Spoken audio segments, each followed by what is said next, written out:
yachoboka mirandu, mirandu yachoboka.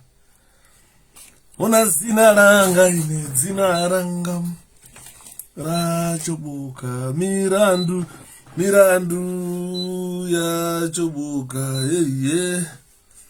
Zina ranga rachoboka. Bere iranisire chutwe ndire kupfeka chete zvaitikurukure tinzo. Ora tikurukure nyika ino ine misodzi uya dhanyero uya dhanyero uya. Tikurukure nyika ino ine misodzi uya dhanyero uya dhanyero uya. Atetabi makadi makadi atetabi makasimba here vana vezimbabwe makadi uyai tikurukure tichimbotagana tiwande tichikuimbirai. Ona dhiriwo rairo vanogara mudhiriwo, dhiriwo rarembanje vanogara mudhiriwo. Kachikosoro kaya kanenge kakasvika kwamvura yacheka makumbo. Ndakakataura kuti ukatamba neni ndokukosora kusvika wapera. Akapera. Atite mess makadi makadi vana vezimbabwe 𝗃𝗵𝗁𝗰𝗵𝗰 musika vanhu zviri sei nayo 𝗃𝗵𝗵𝗰 yemuuk gore rino rikwapisa. Ndachitarisa temperature maimanya masikati anoyambosvika kuma27 dzikadzika yakuma24. Ndakasimba 𝗃𝗵𝗁𝗰𝗵𝗰 makadi 𝗃𝗵𝗁𝗰𝗵𝗰 zviri sei. blakosi gwature zviri kubatana here. Takakura tichizwawo mirandu, mirandu yachoboka. Zina ranu, zina ranu rachoboka. O mirandu, o mirandu. 𝘃𝗵𝗵𝗁𝗃𝗵𝗄𝗃𝗃𝗍, 𝘃𝗵𝗵𝗁𝗃. O mirandu. Zambia sija kwainakidza kuzambia kasonga ndiri kuimba kandike kuzambia. O mirandu, mirandu yachoboka. Zina ranu, zina ranu rachoboka yeye. O mirandu, o mirandu. 𝘃𝗵𝗵𝗁𝗃𝗍, 𝘃𝗵𝗵𝗁𝗃. O mirandu. Pasambia siya baba painakidza makore acho. Tichayambuka tichiri kuenda ndokayo naye vapiri ndivakonda ine ndivakonda amuna ava ndivakonda ine ndivakonda ndifunayo pamukadzi wawo ndisasaneya iyaya o iyaya o iye iyaya o iyaya o iye iyaya ndifunayo pamukadzi wawo ndisasaneya. Amuna ava ndivakonda ine ndivakonda amuna ava ndivakonda ine. Sorry nabva ndakachizwa. Vichi zviri sei mwana wamai? Zviri kufamba here 𝗃𝗵𝗲𝗃 zviri kudini? Shapiro 𝗃𝗵𝗲𝗃 zviri kufamba here mwana wamai? Chiramba muriwo zviri kudini?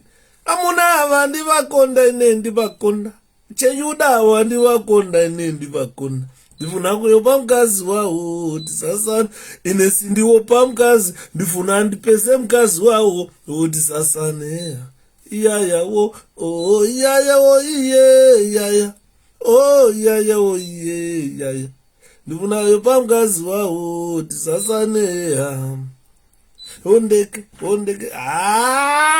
Tamari zviri sei mwana wamai? Zviri kufamba here atete makadi? Ndaiona hanzvadzi yangu yanzi Tamari akazoshayika. Pasari gute. 𝗃𝗵𝗁𝗃 zviri sei?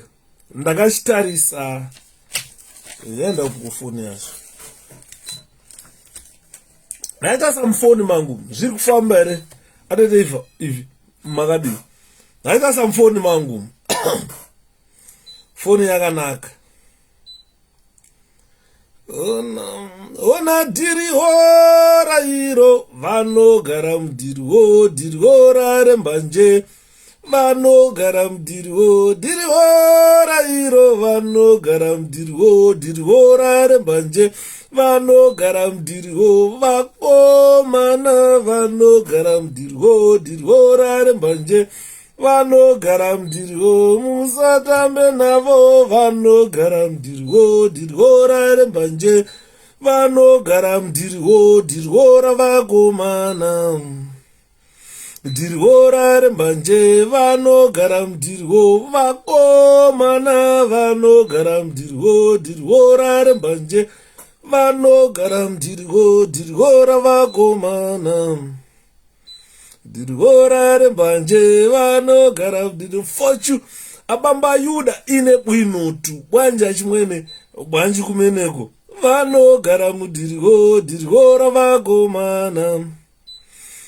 dirwo rarembanje vanogara mudirwo vakomana vanogara mudirwo dirwo rarembanje vanogara mudirwo musatambe navo vanogara mudirwo dirwo rarembanje vanogara mudirwo dirwo ravakomana dirwo rarembanje vanogara mudirwo dirwo rairo vanogara mudirwo dirwo rarembanje vanogara mudirwo dirwo rairo vanogara mudirwo dirwo rarembanje vanogara mudirwo vakomana vanogara mudirwo dirwo rarembanje vanogara mudirwo musatambe navo vanogara mudirwo dirwo rarembanje vanogara mudirwo dirwo ravakomana dirwo rarembanje vanogara mudirwo vakomana vanogara mudirwo dirwo rarembanje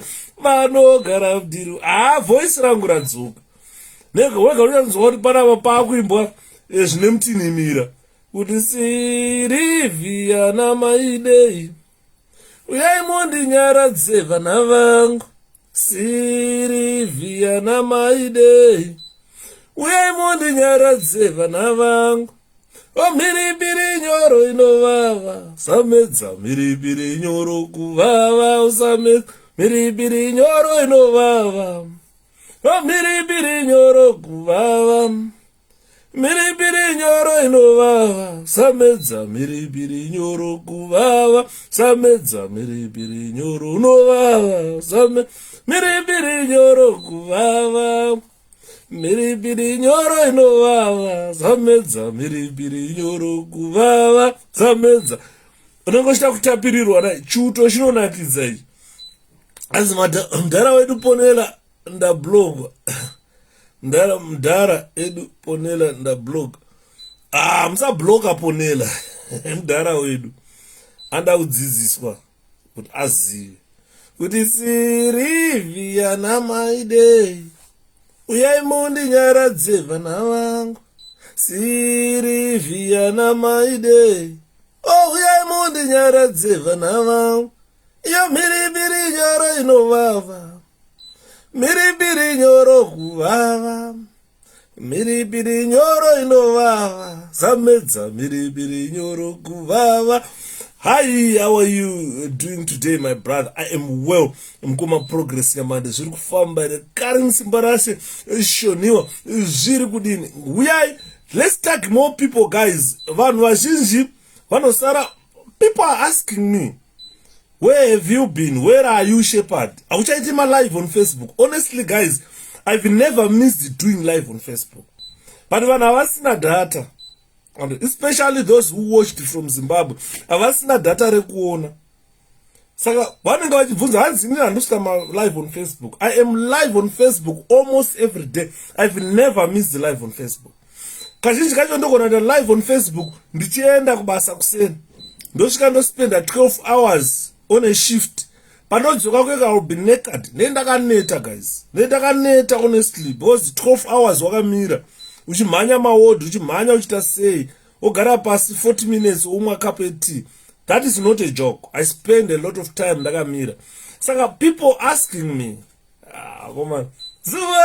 zuva riye richingobuda, moyo wangu wadzungaira, moyo chena usandicheme ndoenda ndoga paukama. Zuva riye richingobuda, moyo wangu wadzungaira, moyo chena usandicheme ndoenda ndoga paukama. Wakauraya dhiwe, wakauraya dhiwe, wakauraya chidhumo takauraya, hazvina mhosva imbavha takauraya. Hava waikadza kana tokashaura vana Yuda sen tiri parodran newaibva watapirwa chiuto chainakisa.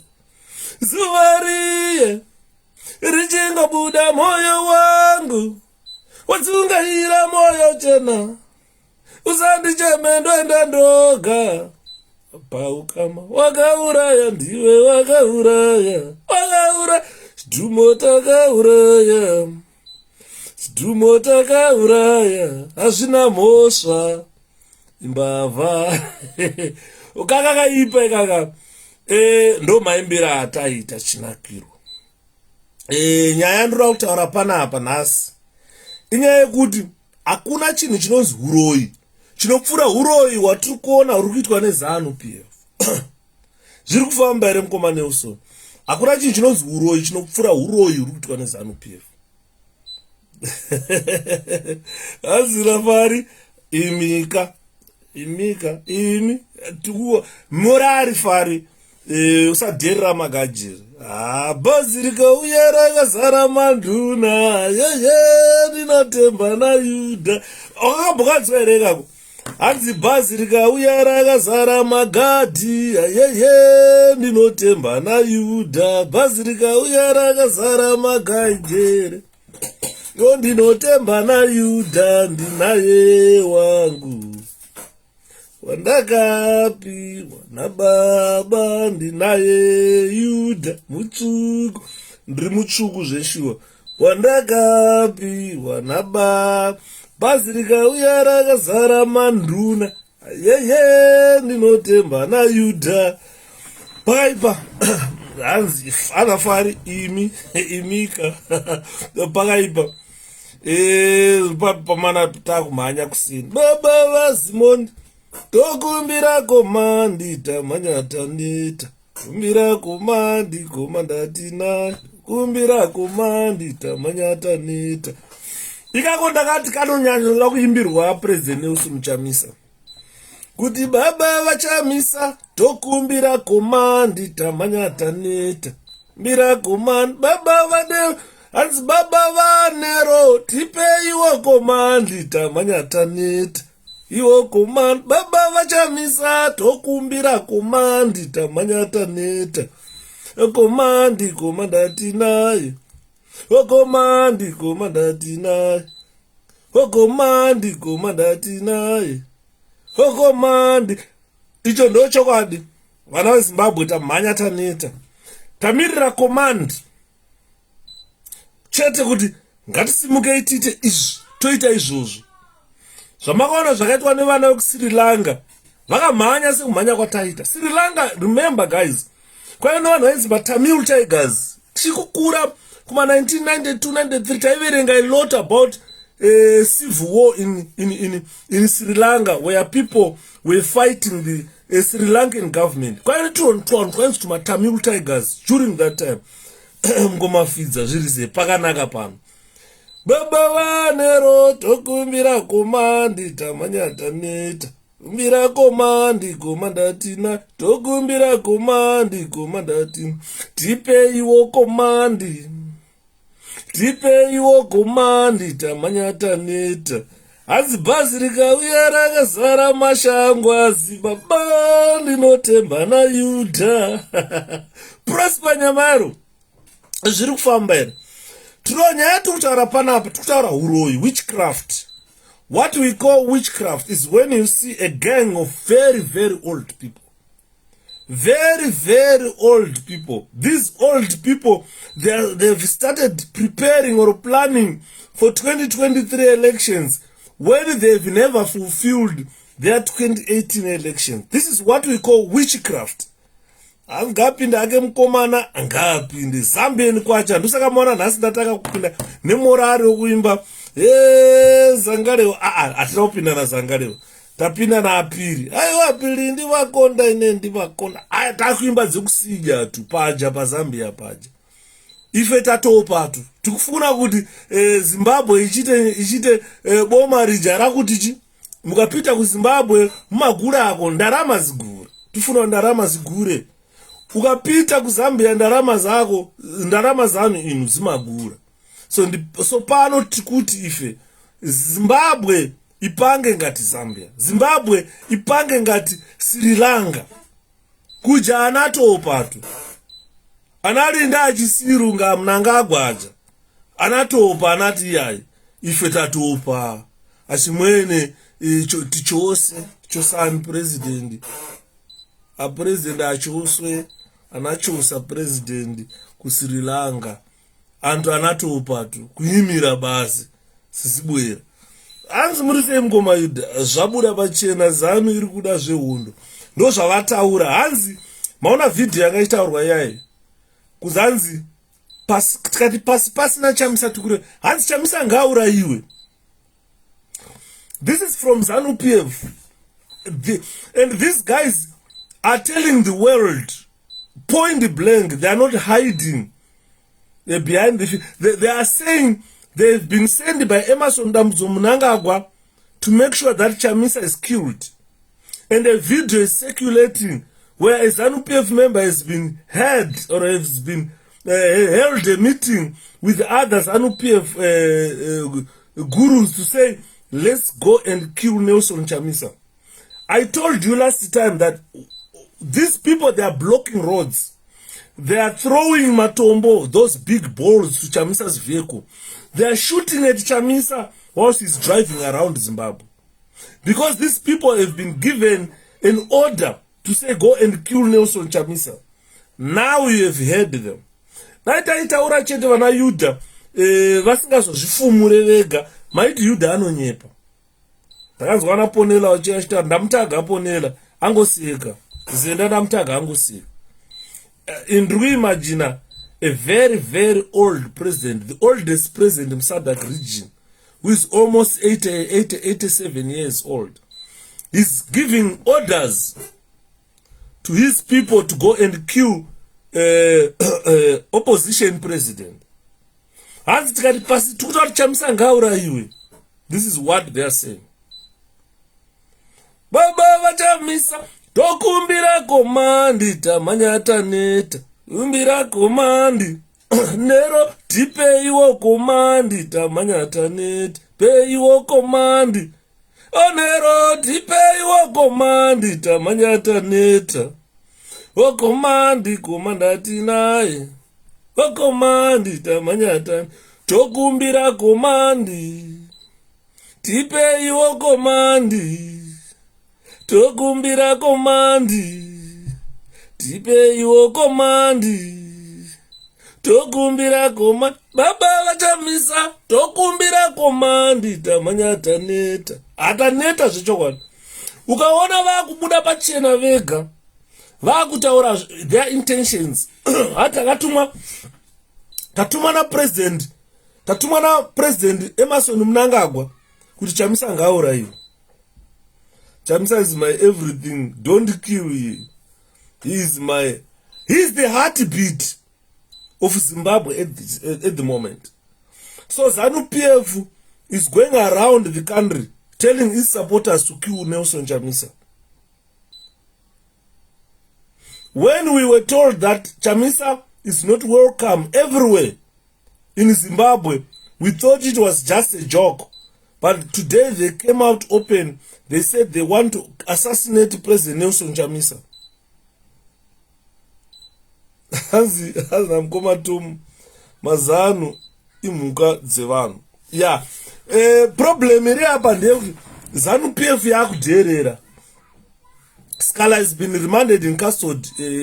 Mkoma Nelson, he's in Harare remand prison, and today they said they took him for a further charge. So what they are just saying is kuderera vanhu. They've gone to an extent yekudherera vanhu. ZANU-PF yakudherera. And ZANU-PF kana yakudherera, this is the reason why you see they even appointed their children. There's nowhere in this act, there is nowhere I will announce results that my father has been defeated. Varutora vana vae vakakura vachiti inini baba vangu vanorowa zvekurova zviya. Hapana norova baba vangu panapa. We used to grow up like that. Titaurirana tega vana tinyemudzana kuti inini vangu baba vanorova shamwari. Hapana norova baba vangu. I have said this guy, let's do something. Definitely smomo. Nosakata kuchema kuti baba vachamisa tokumbira komandi tamanyata net. Kumbira komandi komandatina tokumbira komandi tamanyata net. Komandi komandatina okomandi tamanyata net. Zuvari richingobuda moyo wangu. Watsungaira moyo chena uchandichemendo ndandoga apa ukama zuvari yerichingobuda moyo wangu watsungaira moyo chena usandichemendo ndandoga apa ukama tichaurawa eso techaurawa nezanu tichaurawa zanu yakauraya zvina mhosva vachazviona. Security ya president ngaiwedzerwe, ndo chokwadi ichocho. Pakuda tight security around Nelson Chamisa. These people are CIOs who are going around preaching that Chamisa must be killed. These people are soldiers who are going around preaching that Chamisa must be killed. And the video is there, the video is clear. They are saying they've been sent by Emmerson Mnangagwa to make sure that Chamisa is killed. And when it was said by someone, I think 3-4 years ago, could Hansi Chamisa afane kupinda 2023 election, I thought that maybe munhu aringoda kungotaura zvake is a joke. But now they have brought their nyaya yekuuraya president vedu. Saka zvakwatiri, guys. We've got very old people plotting to assassinate a very young president. Very old people who are preparing 2023 elections by assassinating a young president. I'm happy to catch you live. Thank you, Lord. A lot of people are complaining that they can't see me live. I've been doing my lives. I never stopped. Taura yenyu mukoma. Papa, shut up. Kuti vakubuda pachena. Avasikuwai. They are not hiding. They are not hiding. I said to you guys last time that look, we are in a digital era. These people were doing these things, killing people, but we never knew how they were doing it. Now, with the digital era, they are recording themselves. Vachitaura statements pasina chamsa ngaurawa. I'm going to show you this video, guys, ladies and gentlemen. I'm going to show you this video where these idiots are plotting to assassinate President Nelson Chamisa.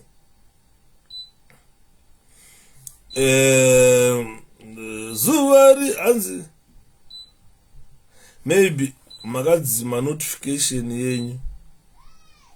Yeah, I think people varudzima general rawai varudzima ma notifications avo, so vanobva vati havasi kundiona. I've been doing live on Facebook. I never stopped doing live on Facebook. Andimona, never in a day. I never stopped live on Facebook. Saka zvekunzi vanhu havasi kundiona. I think there is something wrong why people are not seeing me. Ndiri kutsvaka video iyoyi. Ndiri kutsvaka video yekuti vanhu vaone. Iyo video yamanzi anga ichiplay apa ndeya Pastor Freddy. Pastor Freddy nemacongregates avo varikuda arida mukwasha murungu. Zimbabwe will never cease to amaze, guys. Mweya mchena wamwari urutaura kuti mwana arida mukwasha murungu. That's yes, Papa, go deeper, Papa. Yes, Papa, go deeper, Papa. Varuda mukwasha murungu.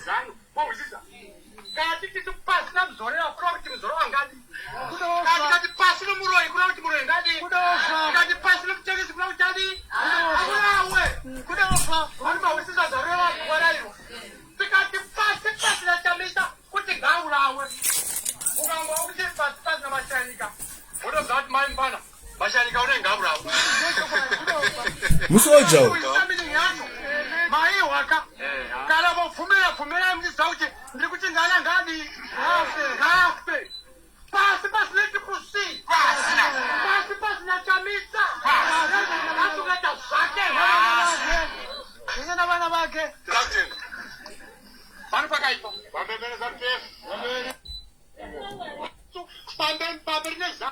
Murginzo, a video. I'm going to show you the video now. This one is a soldier.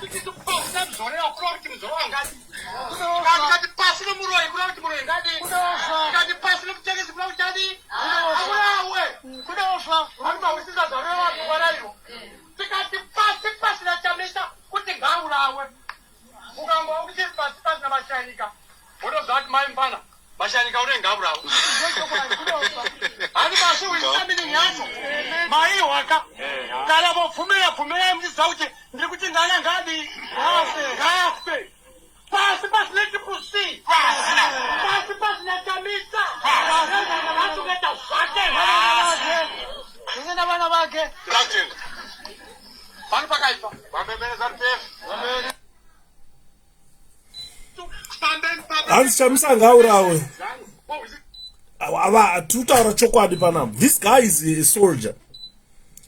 Arutakatumwa nawo Mnangagwa kunoti chamisa ngaurawo. Tikutaura 𝗃𝗵𝗲𝗆 kuti ari murimand nhasi. 𝗃𝗵𝗲𝗆 haana kutaura kudai. Akati vanhu vakauraya 𝗃𝗵𝗲𝗆 muchapera mese kufa. And vanhu vacho vakapera kufa. Vanhu nhasi vari kufa.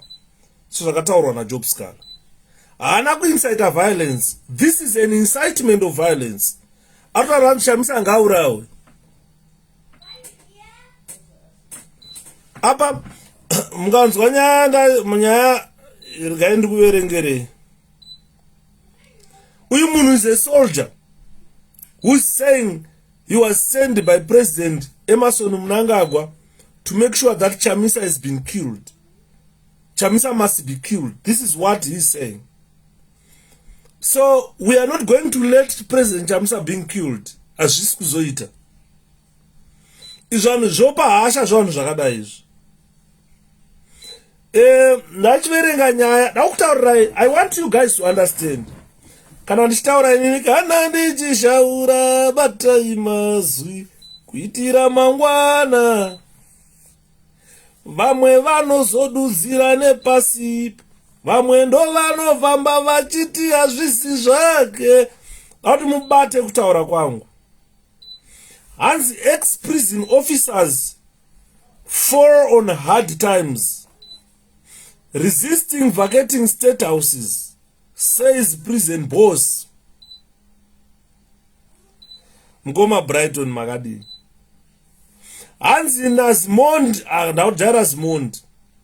Hanzi na Moses Chovu, anonzi guys, mondregerao, regaende verenge zviripo chaizvo.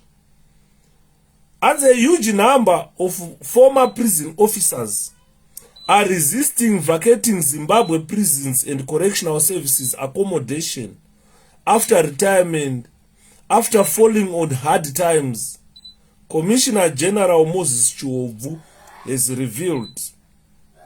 Speaking at ZPCS Mashonaland East Provincial Commanding Officer, Deputy Commissioner General Alexio Chirombo's farewell recently, Chovu said most of these officers had failed to build their own homes during time of service.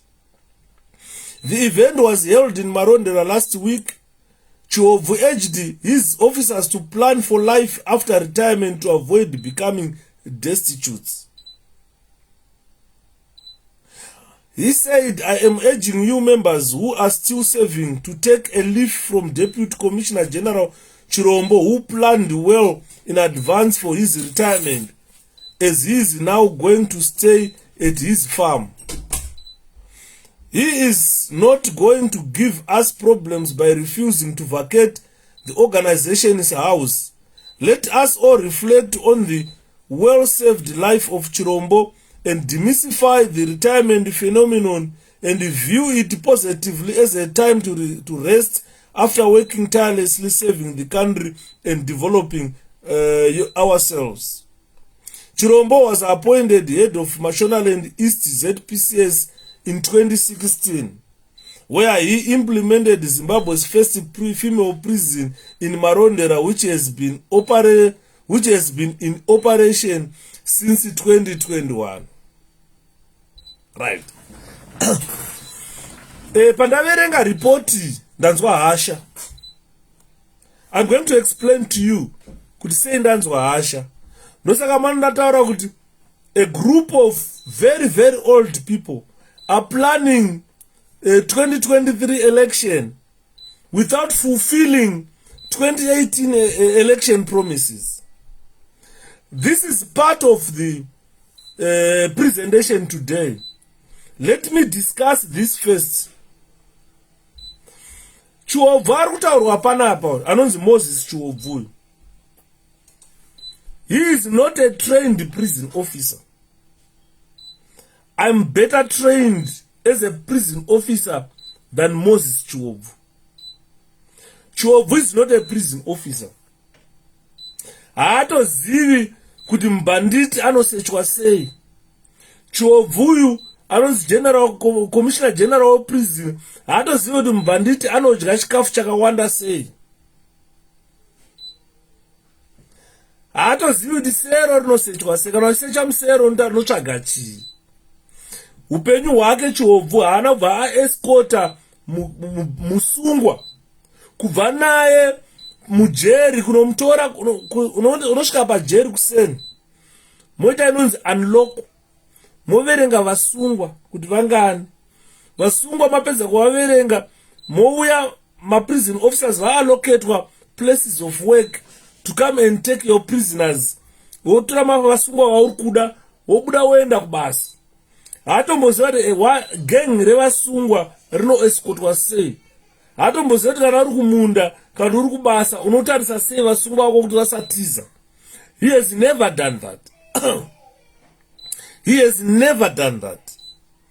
𝘄𝗵𝗲 is an ex-soldier. He signed a 25 years contract ku army. Ndobva ashanda ku army 25 years ndobva apedza. Ku army akabuda ari captain. Ukabuda uri commissioned rank ku army vanokupa 1 up, you become a major.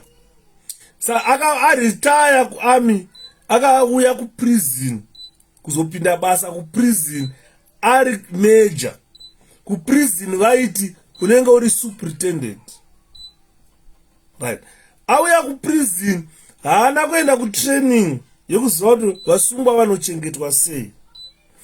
𝘄𝗵𝗲 is one of the failures in life.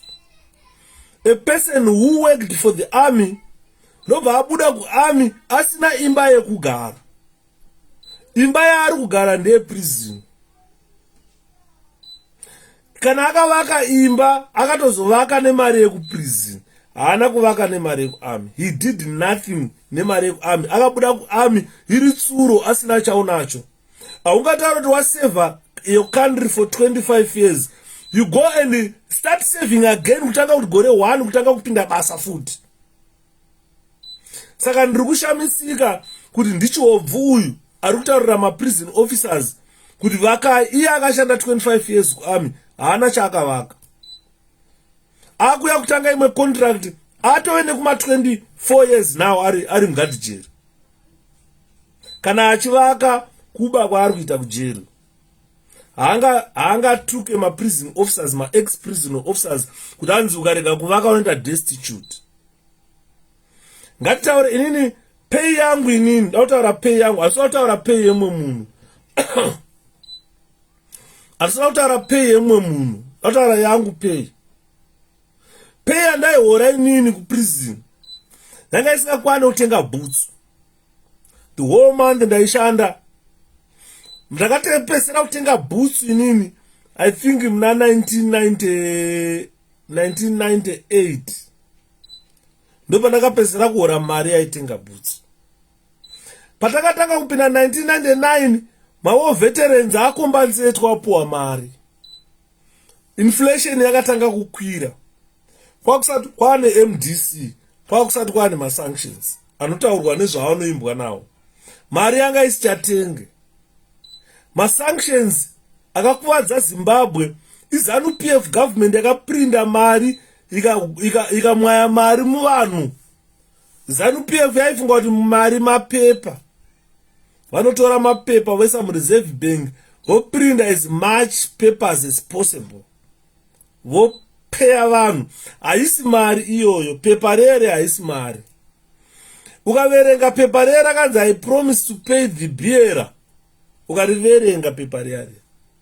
Zvoratidza kuti chaunenge wakabata iwewe chipepa chine value yegold riri kubank. Yekuti kana ukatora pepa rere ukaenda naro kubank ukasvika kuti pepa renyu iri ndiri kukumbirawo gold rangu, vanokupa gold rangu.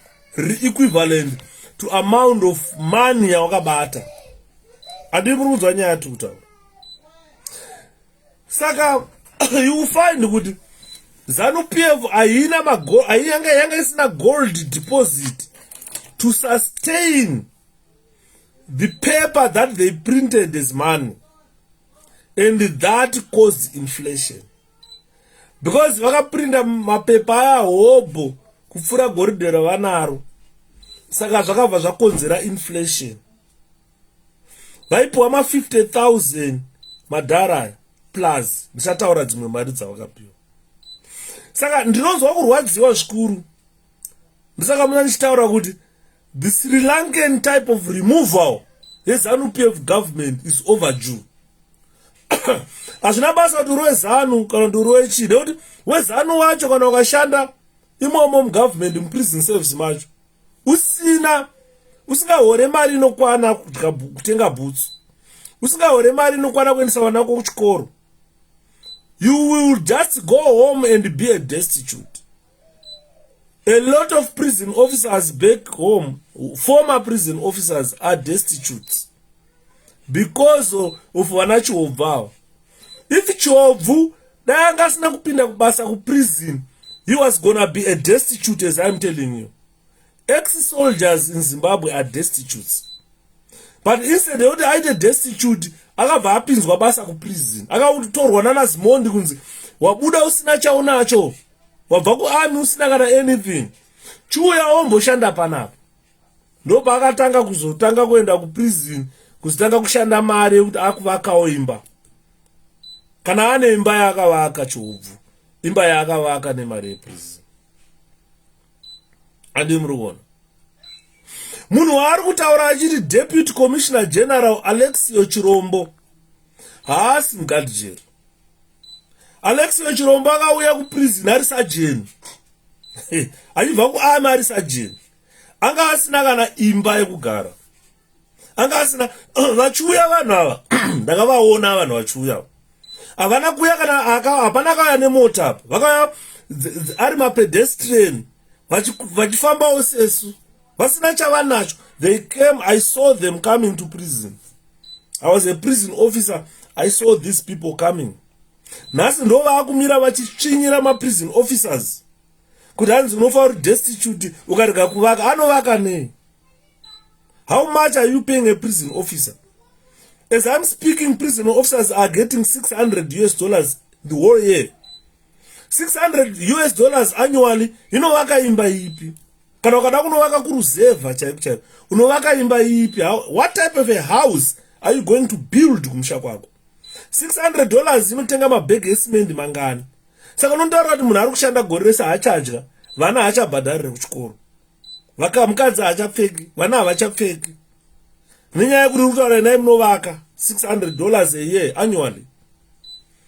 Hakuna kuchinyirwa kunopfuura apo. This is why I always say to my former workmates, prison officers in Zimbabwe, I'm appealing to you guys, never allow these old, very old people to use you. You guys have been used. Zakwana. It's now time to call a spade a spade. Tell them you have used us enough. Because after that, unenge wachembera. Remember I told you. Patakapinda basa, ini ndaijamba mahelicopter. Ndaita anonzi sailing jamba kubva mabridge, ndichijamba kubva mudenga mejeri ndinomhara pasi apa. Ndakasimba ndisina kukwara. I was young. But as time goes on, unotanga kuona your hair start graying. Unotanga kuchembera. Andirona, zvinorwadza mungoma road. Unotanga kuchembera, kana wachembera manje.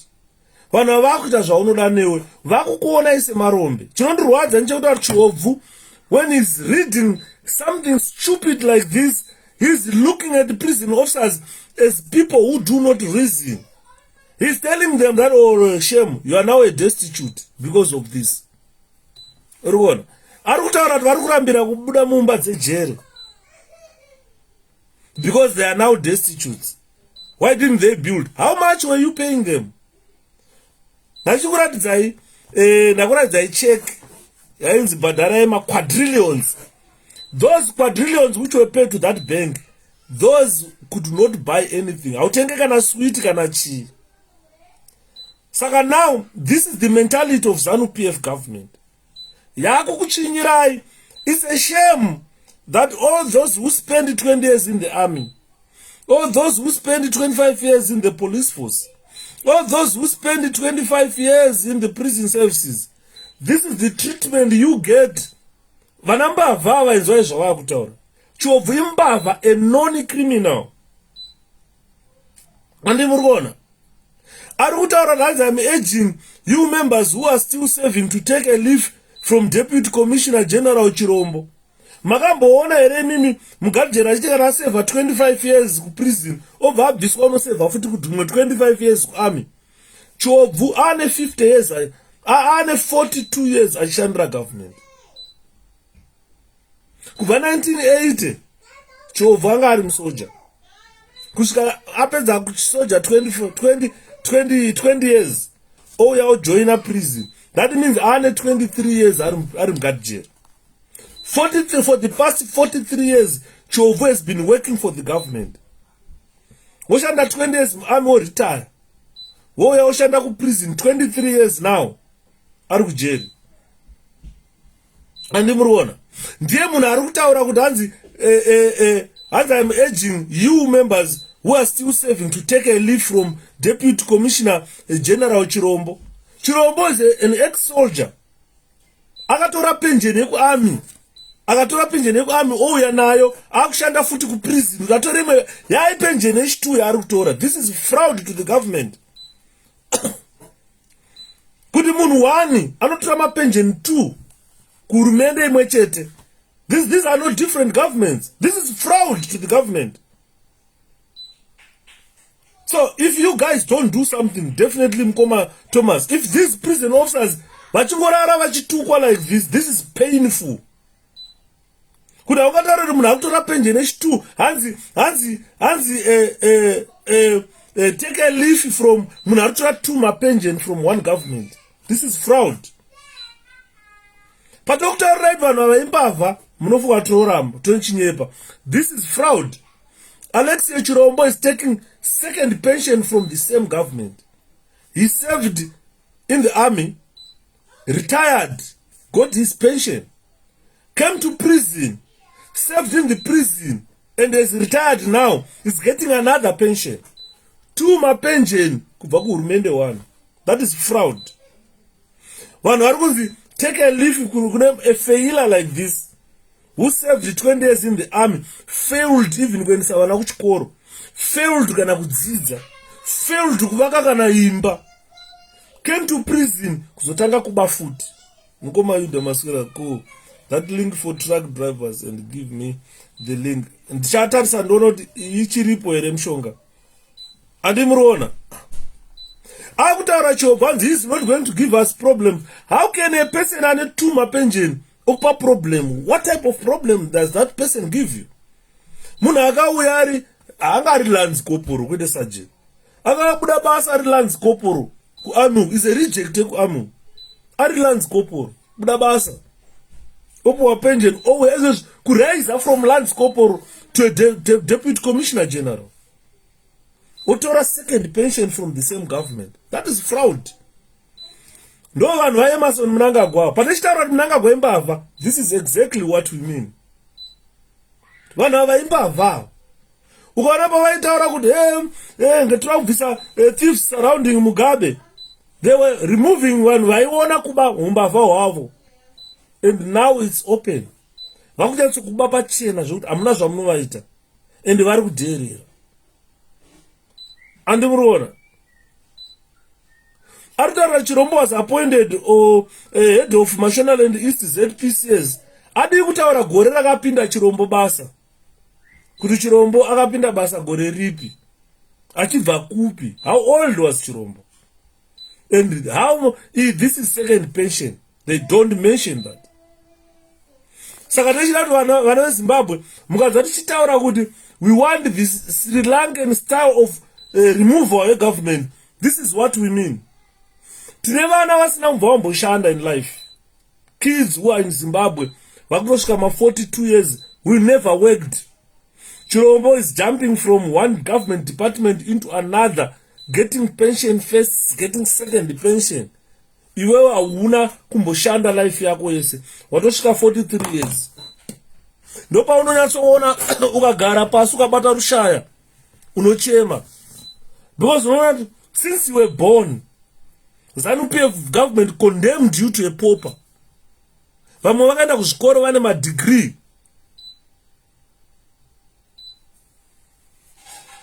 Vamwe vakaenda kuzvikoro vane madegree. Havana kubva vamboshanda. Atosvika 40, uchashanda rini? 43 years. Because the wife anotanga kushanda ruma 22 years. By now we got to one first pension. Hauna chaunacho. Wasvika 43 years. Musoja apedza service nasa ari kujamba kuenda kuprison kuno occupy position which you were supposed to have occupied as a prison officer. Vapedza pona vachikunyomba kuti hauna pekugara iwe nawe destitute. Vakurambira imba yehurumende. This is a very serious issue, guys, that if you consider it seriously, unotobva waona the need for action. Haisiri nguva yekuti ramba tichidzidzisa vana veZimbabwe kuti you need to take action, guys. Mapenzi unonzwa achitaura kuti hanzi uya uleade iwewe. Ndiye ndikuleade inini iwewe kuti ugute. How stupid is that? Hanzi uya utileade. Wajaira kuleadwa ndosaka uchinwiswa mvura yesewage because wajaira kuitirwa zvinhu. You can't reason, you can't initiate, you can't say let's do this, guys. Zimbabwe today has got almost 14 million people. They are waiting for 𝗃𝗵𝗲𝗃𝗵𝗃 kuti auye kuzova leader.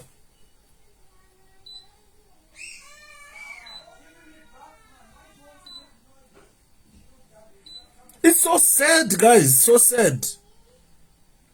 That the 16 million people who are back home, they are waiting for 𝗃𝗵𝗲𝗃𝗵𝗃 to come back and lead them. They can't reason, they can't think for themselves. Hanzi udzoka iwe uti lead. Honestly.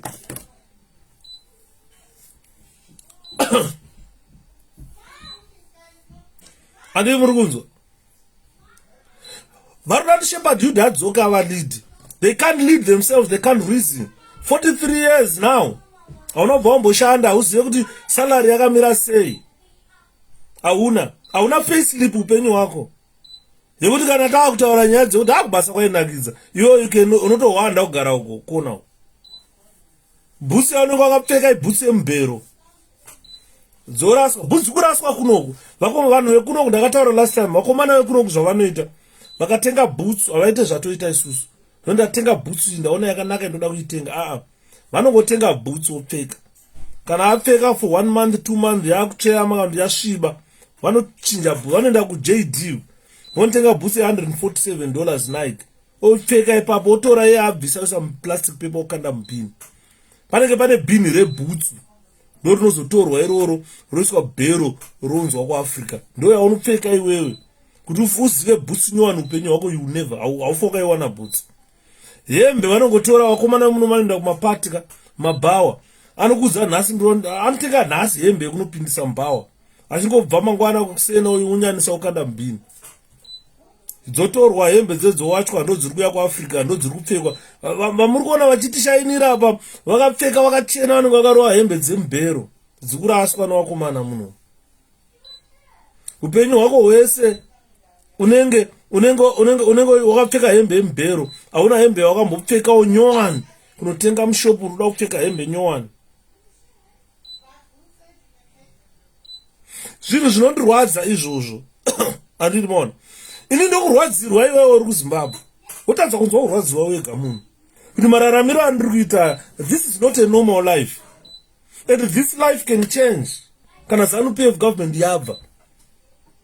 Chiri kudiwa kubvisa ZANU-PF government.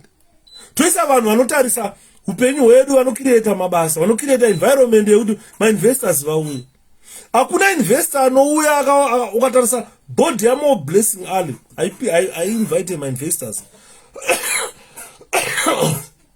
Hakuna investor anouya munyika yekuti munhu anodimburwa ne political party activist abducta munhu kudimbura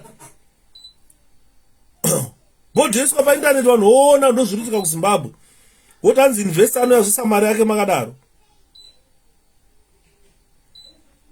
Munhu wese anonzi investor ari kuyazvisa mari yake kuti amake a profit. Investment is done to make a profit. Because iye munhu ari kuya kuzoinvesta mari yake ari kuchembera. Kana ainvesta mari yake anda profit yekuzodya akura. Uchaona handi mukona tachembera isusu.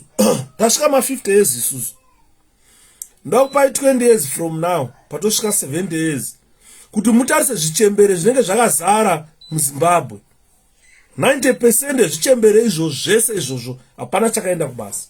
Hapana chakamboshanda. Unosvika 70 years usina kusenza. Mukoma Derek regai ndibatsire ipapo kwanzi 51 hurumende 49 to investor. Hakuna munhu anouya pakadaro. Mukoma Grigori hakuna anouya pakadaro. Zvinoitika kuRimandi regai ndikutaurire ndibatsire. Nanzwa vanhu vachichema masikati Jobs kana atorwa nemotikari isina manumber plates atorwa kubva kuRimandi atorwa. Zvazvinoita Jobs kana anogona kuatorwa nemaCID ndo vanowanzouya kana mainvestigating officers kana vane maquestions avanenge vaida kubvunza kana kuti pane charge yavanenge vaida kumupa. Saka vanouya ne-withdrawal warrant ravanoya naro rotosainwa kunzi andotorwa nevanhu vanozikanwa. Vanotenge vane maID kuya kuti ini ndiri ID yangu. Bosi vachisvika pagedhi paipai mungatidzere masi identify them kuti muri kudei iwewe ndiwani tipei maIDs enyu. Vonyorwa pai, vonyorwa mubhuku visitors book riya official book riya munonyorwa kunzi detective ningi neforce number yacho. Kana vanyorwa kudaro musungwa unodaidzwa. Kana musungwa adaidzwa ouya obva audzwa kunzi vari kuda kutora otopuwa kana dziri hembe dzake otochinja opfeka hembe dzake obuda oenda. Kana achienda ari muprison gabu otoiswa maleg irons nesimbi ototakurwa musungwa oenda. As you see kuti today muZimbabwe muri kunetsa manumber plate.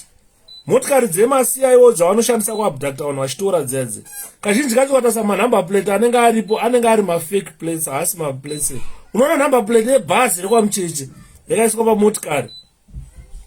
Ukadzitrace anoona dziri nhamba dzebhazi. Andiona vanenge vari maCIO. Saka zvazvinoita ndezvekuti kana atorwa nevanhu ivavo anodzorwa nevanhu ivavo, mapurisa ndo anomudzora. Saka ive iprotocol prison. Prison, are you withdraw munhu yomupa munhu wavasingazivi onzwa kuti munhu akaabductwa kuprison. I don't know now, but zvinogona kungoitika. We can't rule that one out. But hapana pekuti munhu anouya kana uri visitor kana uri muCID kunyange uri president uchipinda pagedhi paya unofanira kutonyorwa, unobhukwa mune official book revanhu vanopinda paya, unonyorwa neforce number yako nerengi yako nenhamba yemotikari yamunayo. Motora musungwa wenyu onyorwa onzi abuda, because vasungwa vanoverengwa kujeri. Kana atorwa asina kukwana, kana vaverengwa vasungwa asina kukwana, masero haavhurwe. Mune board ukaenda kuprison kuparimandi paipa ukaenda kureception kwekwe, pane daily tally board riripo rinotoindicata kuti tine FE mangani, tine D mangani, tine vaenda kupolisi vangani. Vasungwa vanogara vachingotorwa nemapurisa vachienda for indications, for investigations, for different purposes. Andini maona. Saka we can't rule that, but anything is possible neZANU-PF. Vana Jongo vakafa parimandi. A death yandaka explain kuti that type of death aiwanikwe pamujeri. Kuti mujeri munhu anda overdose yemapirisi, hakuna zvakadaro mujeri. Izvozvo ndakazviramba, and I told you clearly. Musungwa kana apiwa medication yekunwa, hakuna musungwa anobvumirwa kuenda nemapirisi musero, hakuna. Musungwa kana apiwa mapirisi anonwa pamberi panesi wejeri. Onzi shama anokanda mapirisi ake opiwa mvura, apedza kupiwa mvura onzi shama ule. Unotarisana hapana chaanacho mapirisi aenda, momusiya oenda. Kozonzi musungwa aonekwa akafa musero, akaita overdose yematablets. Ndakazviramba izvozvo. Ini ndikuudzai ndakazviramba. That will never happen in prison. Kuti musungwa anofanira overdose yematablets. Hazviitike izvozvo. Because medication yemusungwa inogara kupharmacy. Medication yake inogara kuclinic. Kana akuda medication vanoenda vasungwa unorapwa kuclinic kwavo, vomwa mapirisi avo, inspectwa panenge pane mugadziri nenesi, because manesi mazhinji macivilians, vanhu vanongopinda basa vasina kutrainwa. Saka pese panenge nesi achipa mushonga panenge pane mugadhiri anenge aripo. Musungwa achinwa anobva anzi shama tione wamedza here, hauna mapirisi ari mukana wasara here, ozobva oenda. Saka kungasonzwa musungwa unzi afa muprison neoverdose yematablets, kunyepa, vanenge vauraya. Andimona. Saka musungwa haawithdraw zvisingazikanike, zvisiri mumabhuku. Hakuna masiyawo pavanoenda kunowithdraw musungwa zvisiri mumabhuku. Masiyawo kana vachida musungwa. Remember guys, masiyawo are not classified as uniformed forces. Vanhu vakaita sana mahobho vepresident's office kuti mubate ipapo. Ukaenda kuRailways ine vanhu vesecurity vayo vakangofanana nemasiyawo. Vanhu vekurailway vaya vane masecurity avo eRailways, kwaishanda analinda masarira nanatokozani kubhanga ari masecurity eRailways. They are not classified as uniformed force members. Vakangofanana ne office ya president ine masecurity ayo, ndo anonzi masiyawo.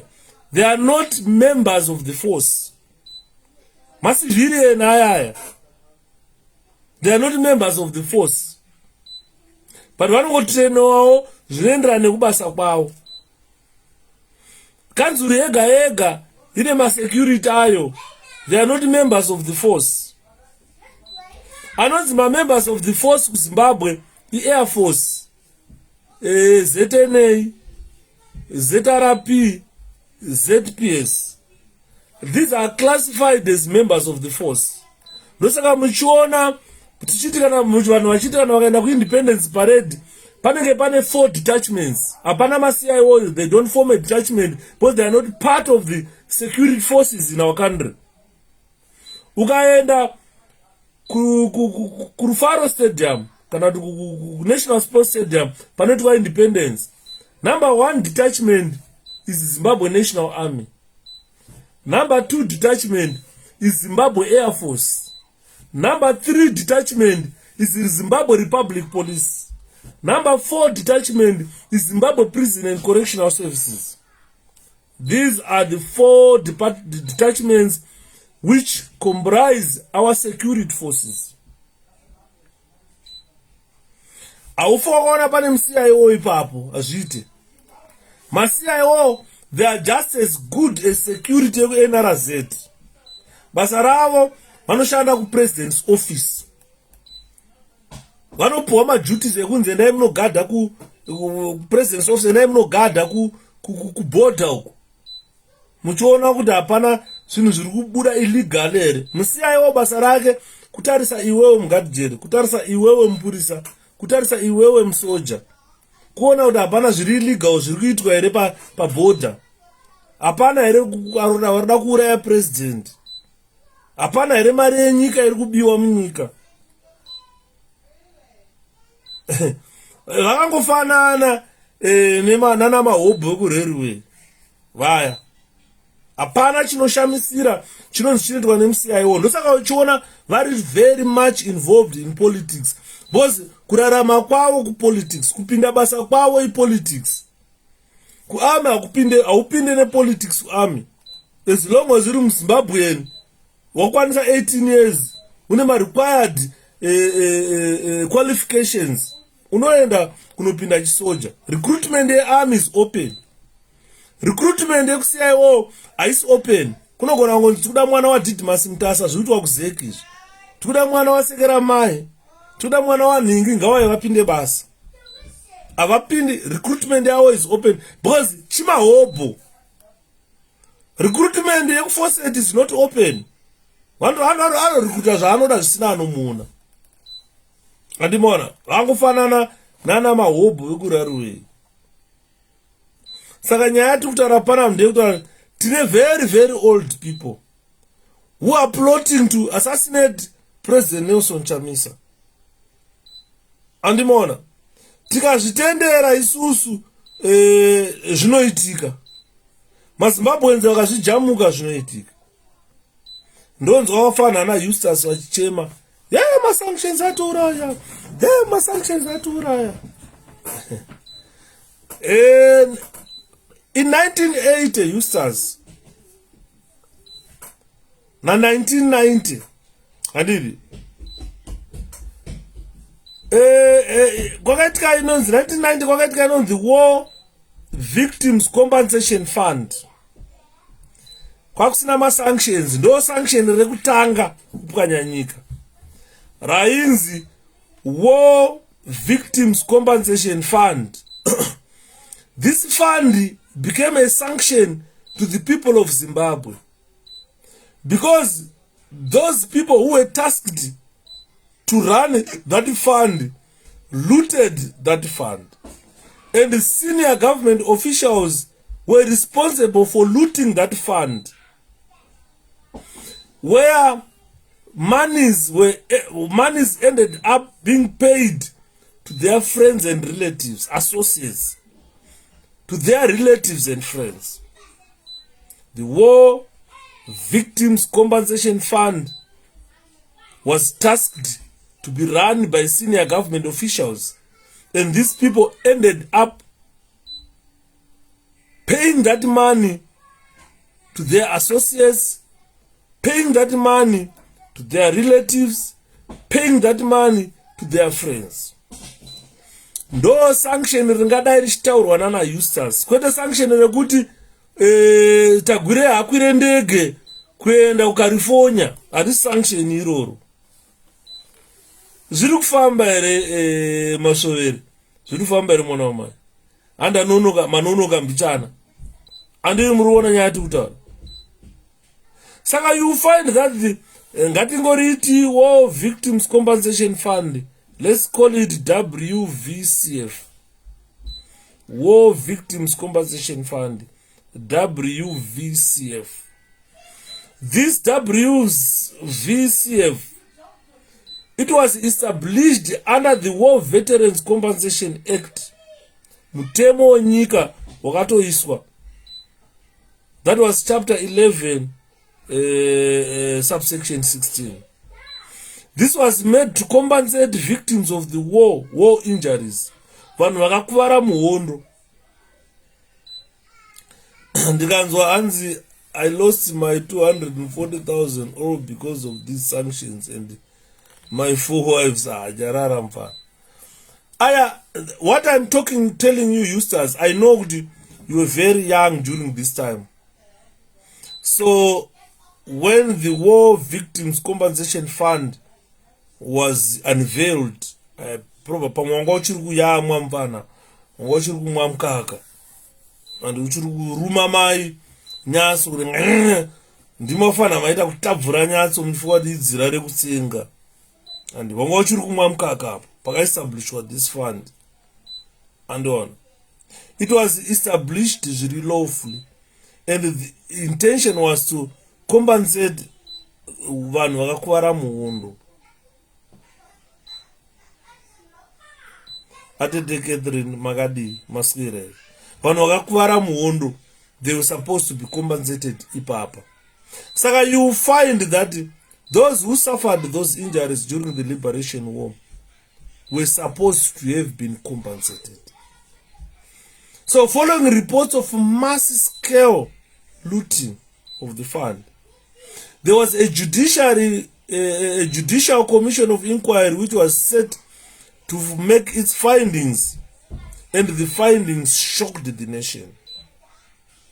This is the first corruption. This was corruption. This was sanction against the people of Zimbabwe. But these were monies from the people of Zimbabwe.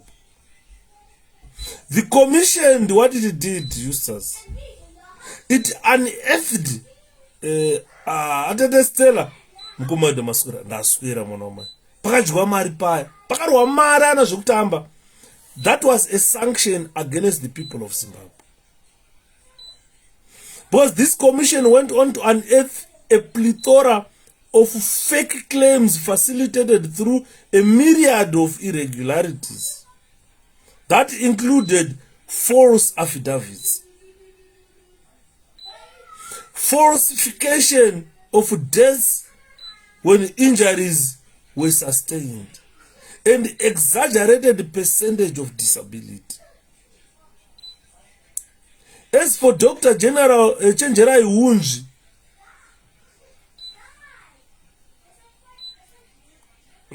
as baka engaged a handwriting expert, Mr. Blackmore, who confirmed to the Commission of Inquiry that he was not only deliberately disguising his handwriting and signature, but favored his relatives and signed his own application. Plus 50,000. Because 50,000 by then was equivalent to 50,000 pounds. United Kingdom pounds. And huh? Which fridge?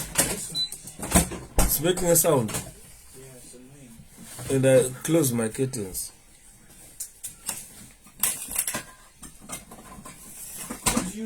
Imiwanu. 𝗃𝗵𝗃𝗃𝗃 aisainira affidavit rake. And obayiwa nekudla mari. So huge and unjustified sums of money were looted by these senior government officials.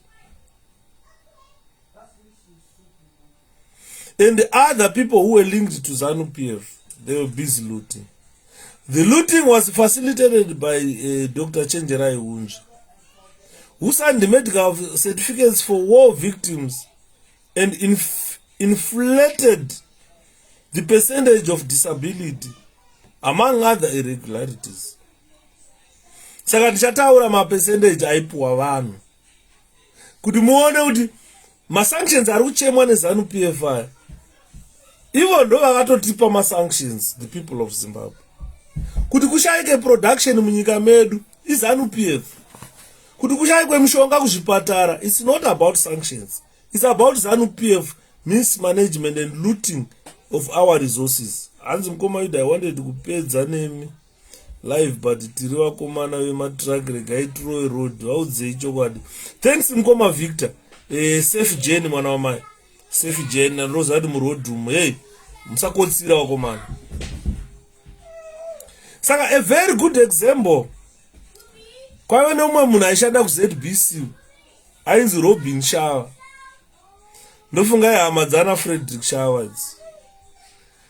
Imagine kuti utaura munhu anoshanda kuZBC akapuwa 100% disability. Guys, 100% disability munhu afaka. Munhu asiyakwanisi kana kutaura, asiyakwanisi kana kusimuka kana kufamba. Utane anenge angorara pamubhedha angokutarisa zvakamhoro. Pamwe kutonzwa kuti ari kumhoreswa haachatonzwe. Ndo vanhu vane 100% disability vatitaura panapa. Chenjerai unzvi aipa vanhu ma 100% disability. And do you know kuti 𝗪𝗵𝗁𝗁𝗁 akapuwa mari? Akapuwa $483,535. So $483,535. Ndi 𝗪𝗵𝗁𝗁𝗁 akapuwa 100% disability. Koya mudhara ainzi Wilfred Mhanda aipo mudhara aitaurisa steering veteran uya. Akapuwa 29.5% disability. Akapuwa $190,879. By then, Zim dollar was equivalent to about $2 US. That means munhu akapuwa 75, akapuwa 90,000 US. Yekunzi ane 29.5% disability. Hanzi natete Mary Gaganji tikumbireiwo ka miraiton pane nai cousin kuma stupid Zimbabwean soldiers vasati rove. Tafunga kuita zveSri Lanka timbonorara pamubhedha muState House, but kune swimming pool here iriko because I love swimming. Atete Mary muri kunoswima endai. Who was vetting these war veterans? Atizive. Pamwe ndi Mugabe. We don't know who was vetting them. Vivian Mwashita. Mayo zimbuya rea ronzi Vivian Mwashita rea. Rakapuwa 94% disability. Guys, 94%. Imima, do you know what disability means? Disability.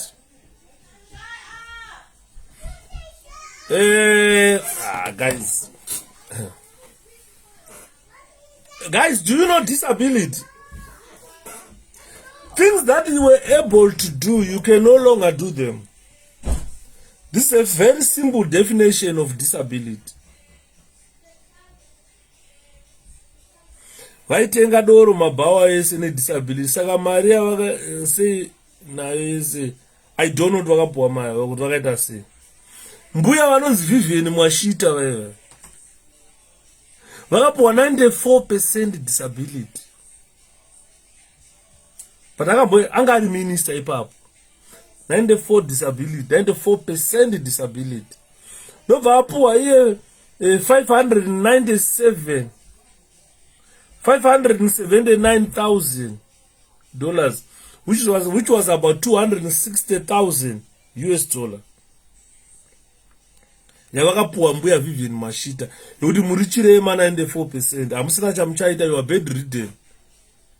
Atsvagirei pfuti mani, udzai vachamisa tijamuke. Pakaipa simomo. Ukatarisa vana Murawa, hanzi Marawa B, akapuwa 93% disability, akapuwa $616,000 $8 chinondishamisa ndechekuti munhu aive ne100% disability akapuwa $483,000 US. Munhu aive ne93% disability akapuwa $616,000. I don't know why mari dzaicalculatwa sei, because munhu ane higher disability was getting less money. General hanzi mainunu zviri sei shasha zviri kufamba.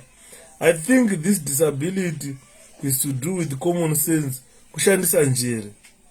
Yeah, don't forget 𝗪𝗶𝘰𝗰𝗵𝗰𝗍 vakapinda futi pamwe varipo palist. Parents shiri rekuzoisirwa poison rikafa zita ranga rine skin yakaita blue black. Parents shiri akapuwa 50% disability. Imagine musoja munhu akashanda kuarmy air force kusvika afa akapuwa 50% disability. Baba akaenda kumatebhelele ndiko achinobora matumbu evakadzi vechindere achiuraya. Munhu ane 50% disability, munhu ane 50% disability anenge ari pawheelchair, but aive musoja akaona 50% disability. Parents shiri akapuwa $90,000 US. Koya Joyce Mjuru, mbuya Mjuru vaiva munoona vaya vatotaura kuti mbuya ava kandai kumarara, mbuya ava inyoka. Joyce Mjuru akapuwa 55% disability, akapuwa $389,000 US yekunzi ane 55% disability. Mai Mjuru kana mukavaona nhasi vane disability ipi yavanayo amaiveyo? Mushe mukoma ndiri ngoteerera ndiri pabasa rovai basa. Thank you mainono.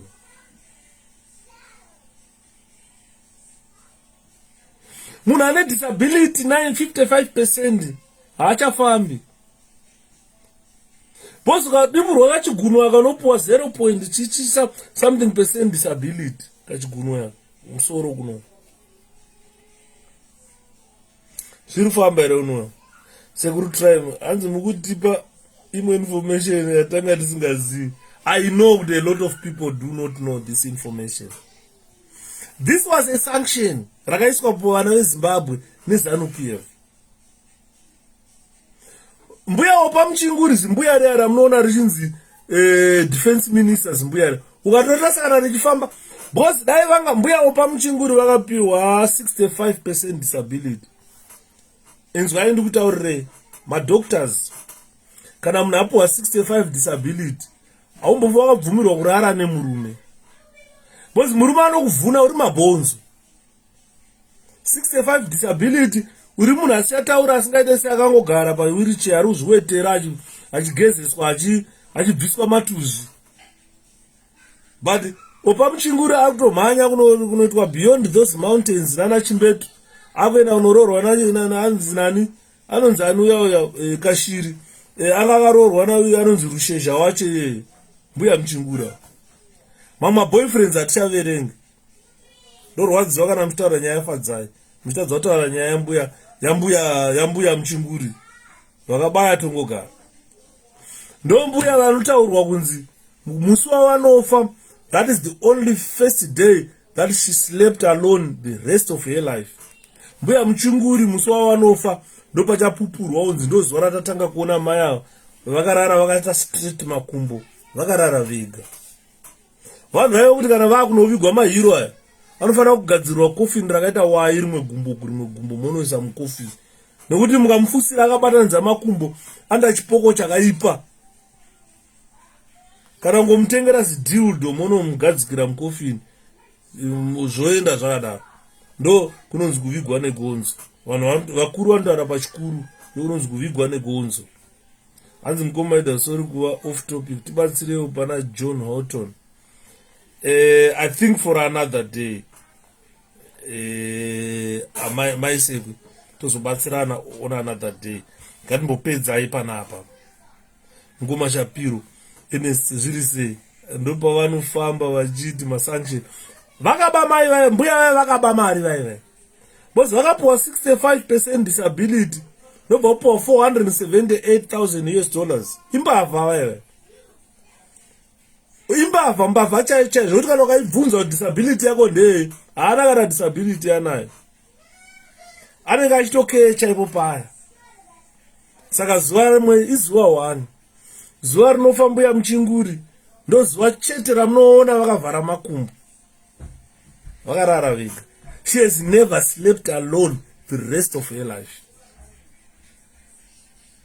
Ndo zuva ramunoona vakabatanidza makumbo chete. Musi waanofa. Pamwe pesa apa. Kana kofini ravo mukavaisa mukasiketi risina kuita wai, munenge matadza zvikuru. Vachaita chibhoko chinonetsa.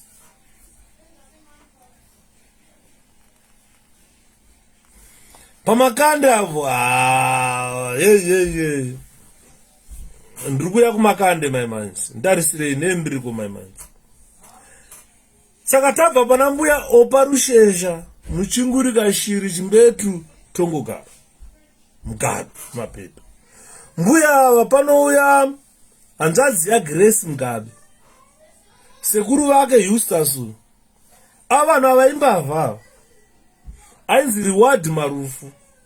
Imagine akapuwa 95% disability.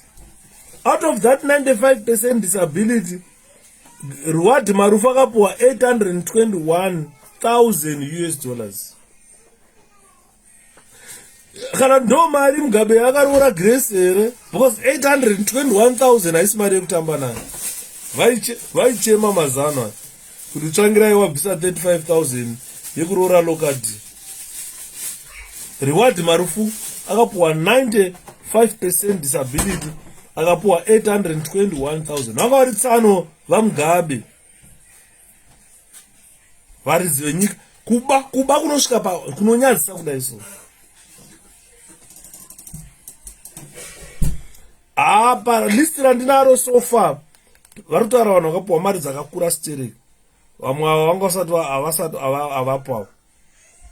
Chimudhara chekuzodonha chachi takataura kati iyanzara. Chidhara chainzi chihuri chachi chakadonha papasaudi parade zvikanzi bhutsu idiki ndikati pfutseki. Atanga kupfeka bhutsu nhasere. Munhu wakomishina unodonha achinzi hanzi akapfeka bhutsu diki. Chihuri akapuwa 20% disability, akapuwa 138,000 US dollars. Edikatekere 𝗃𝗵𝗁𝗃𝗃 akapuwa 90% disability. Makamuona Edikatekere hanzi ane 90% disability, ndobva apuwa 262,000 US dollars. Kwakuzouya 𝗃𝗵𝗁𝗃𝗃 chachiri gavhena chidhara chachi, chimbavha chechindevele chachi, chakapuwa 74% disability, chikapuwa 272,000 US dollars. Saka you find kuti tsano venyika mari yakadyiwana naEustace ndisekuru vake ka. Fanana na Eustace ndo mari dzavakwira ndege kuya kuUK. Sekuru vake vakapuwa almost $1 million US dollars ne95% disability.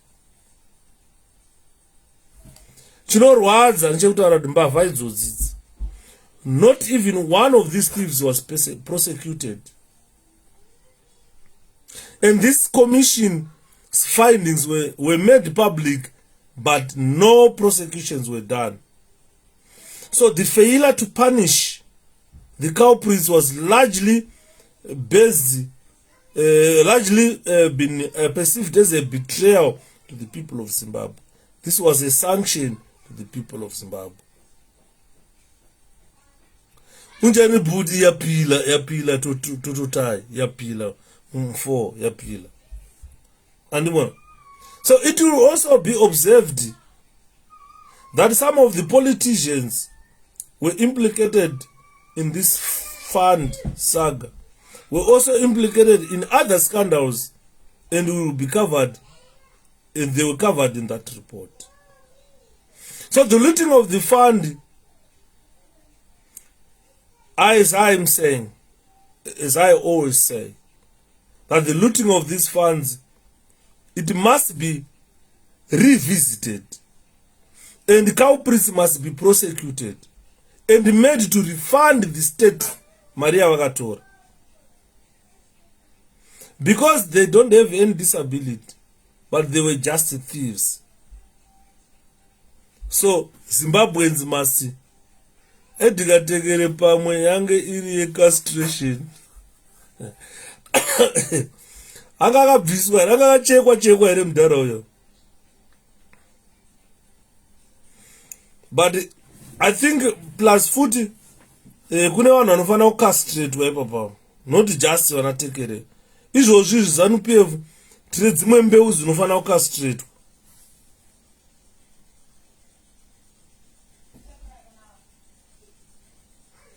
Tine dzimwe mbeu, pane vamwe vanhu vasingafaniri kubara muZimbabwe, vanozvara nyoka, and some people must be castrated. Vanozvara vandozvarira nyoka. Kuna vamwe vanhu vekuti mbeu yavo zvakafanana nembeu yana Chinotimba, haisi mbeu yakanaka iye, haisi mbeu yakanaka. Tina vamwe vanhu vanofanira kucastratwa kuti vasabara munyika muyamwe. Handiri manzwa. Saka zvinhu zvinondirwadza guys, inini chinhu chinondirwadza ndochamuri kuona chandiri kutaura. Out of all these scandals, not even one ZANU-PF person was prosecuted, and they are continuing earning. Manzwa, I've read a report yekuprison yekuti prison officers vari kurambira kubuda mudzimba nenyaya yekuti havana kuvaka, havana kwekuenda. They were made destitute by the government. Ndakambouya ndikaitaura nyaya iyoyo panapa. Vamwe vakati Yudha, magajeri vazhinji vezanu vaiti hanzi Yudha mutengesi, hanzi akatengesa nyika. Ndakapinda muUK munomu 4 years ndadatenga stand ndavaka. 4 years in this country I had bought my own stand and I had built my own house. I worked in prison cells for 13.5 years. I never built anything.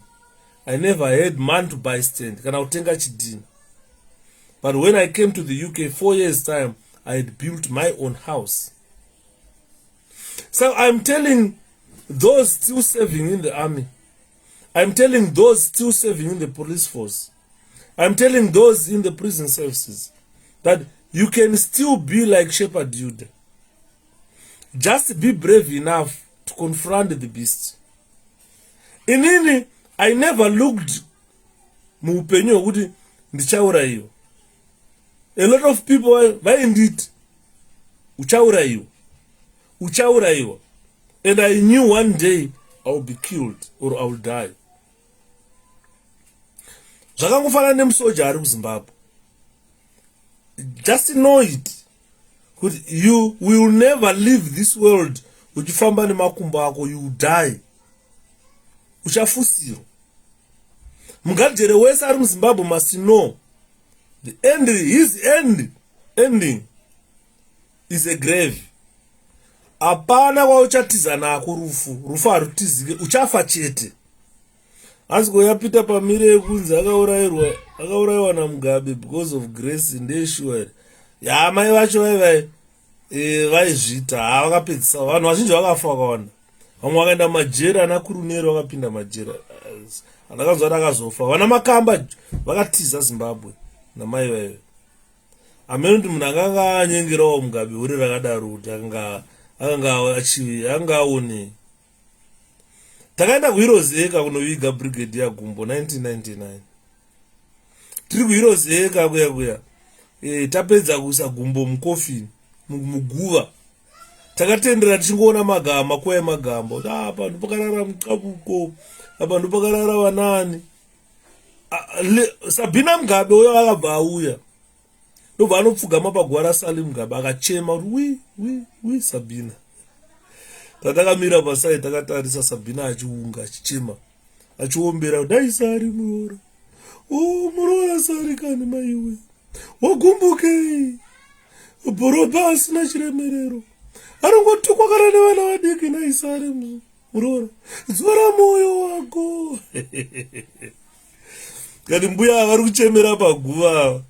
Kuti asari wagumbuke. ndo makore ata tigore ndo makore anga vanhu vakushaudha Robert soon after independence Tekera akaenda kanouraya killed a white man who castrated them during the war. Shame. Zvakufana noti ipapapa kuzanu-PF ikabva kuna mwana wandotoshuvira kuti uyu ndikamuona ndokupfira nepfuti andi Tekera akanga arwadziswa kuna mwana kuti ndikatotoshuvira kuti ndikasangana neuyu ndobaya nepfuti baya ana neutsinya anofanira kubayiwa nepfuti hanzi watanga ndatanga chiko Eustace ndandiriko kuhirozeka kunoviga tichiviga brigade yagumbo vaipfeka bharita rakadai so repara akaenda mudhara tikanomufusira ndikaona mbuya Sabina vachichema tikasvika tikamira kato asara wafa kechitu sorry Grace akambotsika paguva ipapo andiroona when it happened we were there Eustace. Saka nyaya iripo varume ndeyekuti vanhu vekuZimbabwe they are not looking at their age. Nhasi vakuchinyirwa majeregadi kunzi hamuna kuvaka makurambira dzimba dzehurumende unovaka nei? Hurumende yacho rumbobhadhira vanhu mari. This is what I always tell the people, those soldiers, those police officers, those prison officers, that this is high time you guys must come together and allow protesters to remove. People must be allowed to choose a government of their own. Don't shoot these people. Allow them to protest and remove Emmerson Mnangagwa. Mnangagwa is going to be removed for his failures. In 2018, before the elections, he made a lot of promises. Education, free education by next year. 1.5 million houses by 2023. Nikujekesa nyika yese nemagetsi. Jobs. If you ask Mnangagwa Nasi, what has he fulfilled in his 2018 manifesto? Nothing. He is coming back with the same manifesto. We are going to build 220,000 houses by the year 2025. Health for all magets by the year 2025. Free education 2023. And you guys, you are not looking at your age. That Mnangagwa is looking at 2025. How old will be Mnangagwa? And how old will be you? What are you doing about you? Look at your age. Chinondirwadza nchoti maZimbabweans anofunga kuti anonga anoramba ari stagnant. Unoziva kuti every day is like a teaspoon of sugar. That if you buy a 50 kgs of sugar and you take your cup, you drink your tea every day, put 1 teaspoon every day, there is a time that you will discover that all the 50 kg is gone using a teaspoon. A day is just like a teaspoon. Ukaona zuva rabuda, ukaona ravira kubuda richivira, wotoziva kuti iroro harichadzoki ratoenda iroro. Kana mazuva yakwana 365 achingonyura achienda waane gore. Uchingosvitsa gore chete, look for another year. Hausi kudzoka kumashure. Makore ari kufamba, uri kuchembera. Uri kuchemberera kuzotukwana naChovhu, kunzi makurambirira imba dzejera hamuna kuvaka.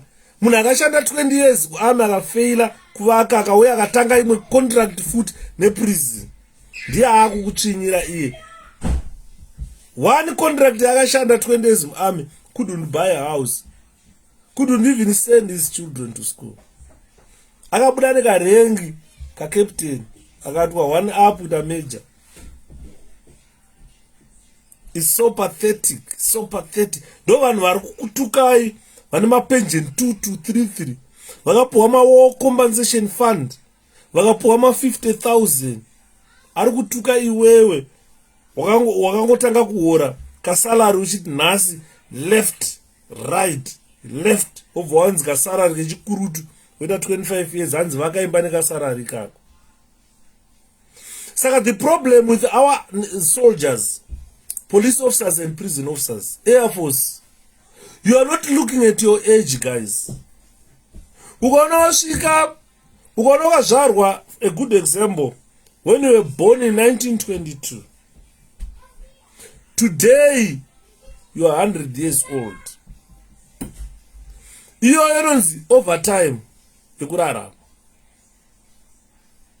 Kana wakazvarwa 1930 yakaimbwa na Bashero. Kana wakabarwa muna 1930 muna ndira akangosvika watove negore iwe. Amai wenguva dzinofamba veduwe. Yeve uye yave mhandara one. John uye chava chijaya. Amai wenguva dzinofamba veduwe. Ukaona wazvarwa 1930 muna January kana muna July 1930, July unoyu 192 years iwewe uri pa overtime yeupenyu.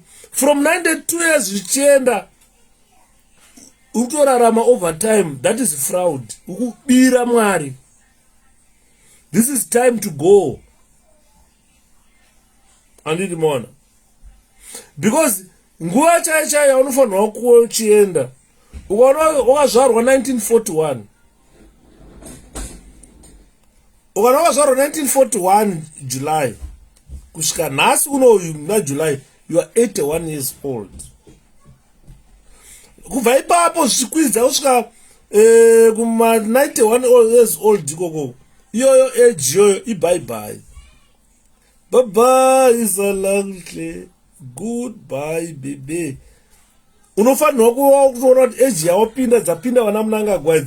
Most of these war veterans who are holding at ransom today, vari pa bye age 81. True, we are being held ransom with an 80, especially Mnangagwa ndokuma 1932 kana 1935. Hanza vamwe vaita kazvarwa 42 no ndokuma 1930, roughly say 1935. He's around 87 years old. Akura. These are the people holding us at ransom. Age is always in the bye-bye. But apana more veteran now are below 70 years. I don't think so. Kana varipo mawo veterans are below 70 years, vakachinja mazita. Andi murikuona.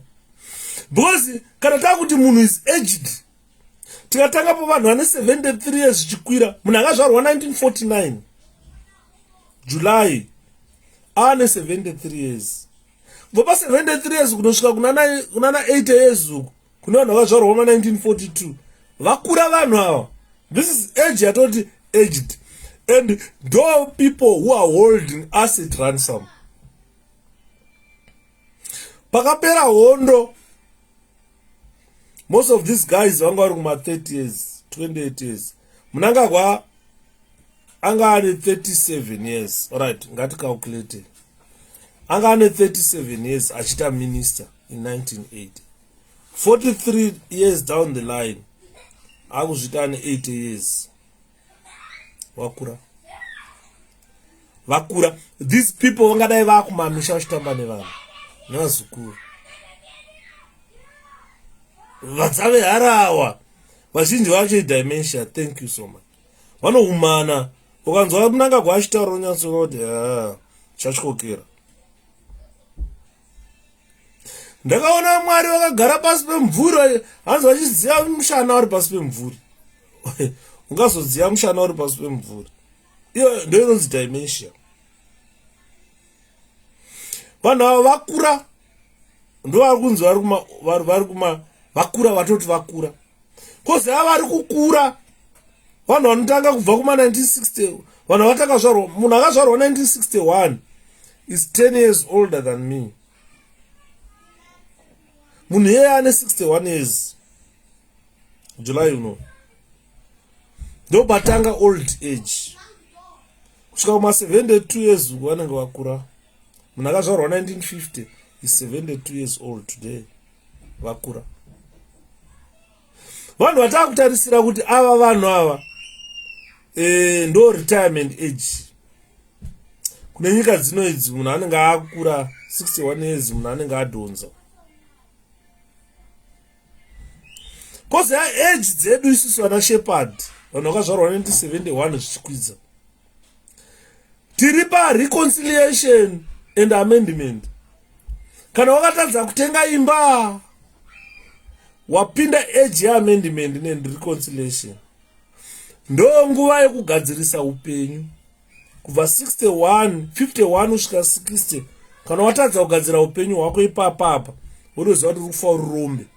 Saka ndiri kutarisa vanhu vezera rangu vari kuZimbabwe vasina kumbopinda basa kushanda, vane madigiri vakaita sei, kuti uri paamendment age. How are you gonna amend your life? How are you gonna going to reconcile? Vakaita accounts munoziva bank reconciliation statement, with what you have got in your books must tally with what you have in your bank. Vanoziva bank reconciliation statement. Saka tiri age reconciliation, tiri amendment of the age.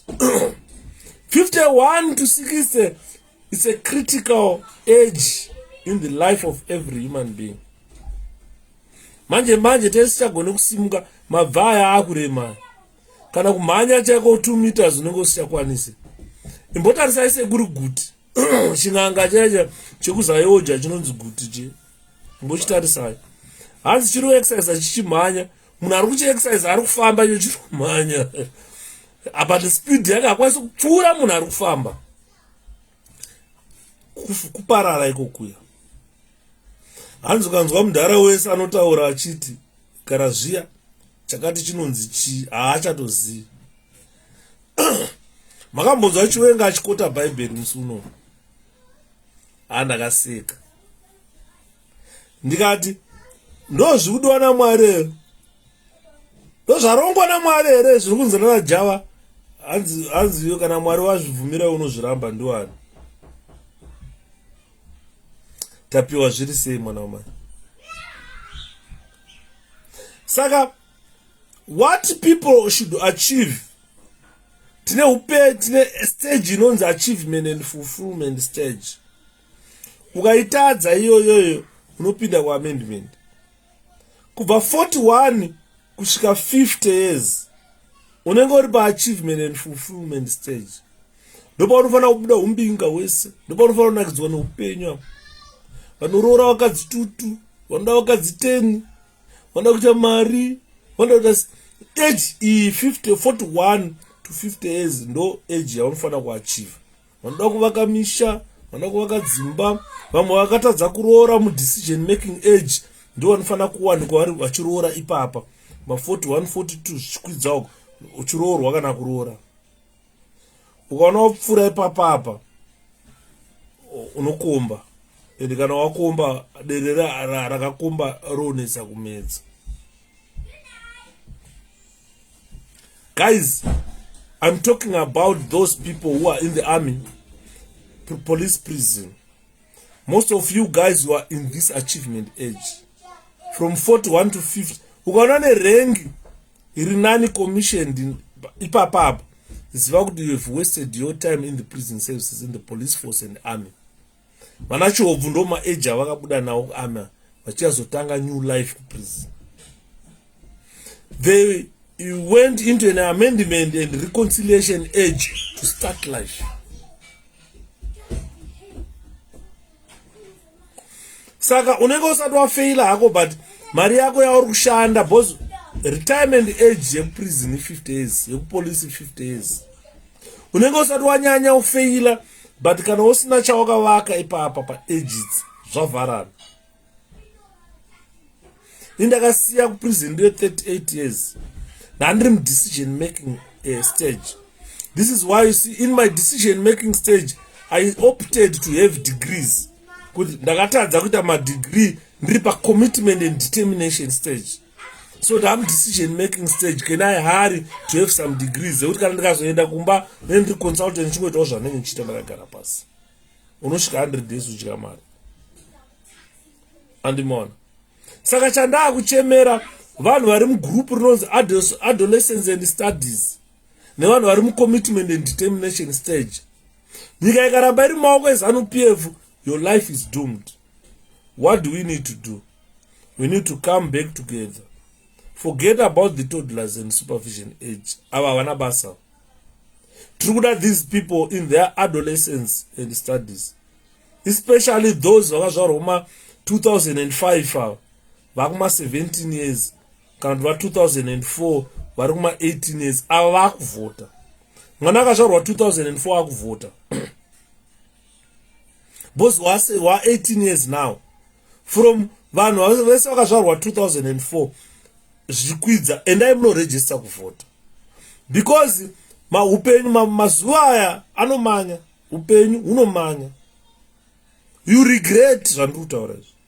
So we don't want to live to regret. I want you guys to live fully your life. You must never regret anything. The only way is muri kuneta. Unonzwa munhu aita anzi kuvhota vakariga kudhara. That means you are helping them to rig.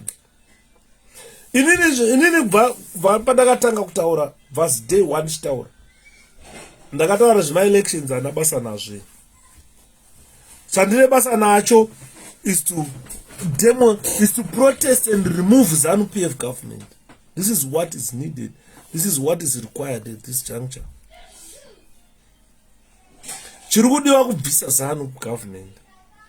Umbavha hwandakachitaura hwese maunzwa.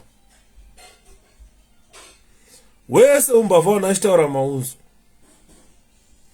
$800,000 aipiwa naReward Marufu 95% disability. Vana mai mjuru vachipiwa 60% disability. Ukamutarisa haana kana panokamhina kana chii. Akakwana. Ndakazonzwa kuti ndakadzosera mari iyoyo musati nyepere.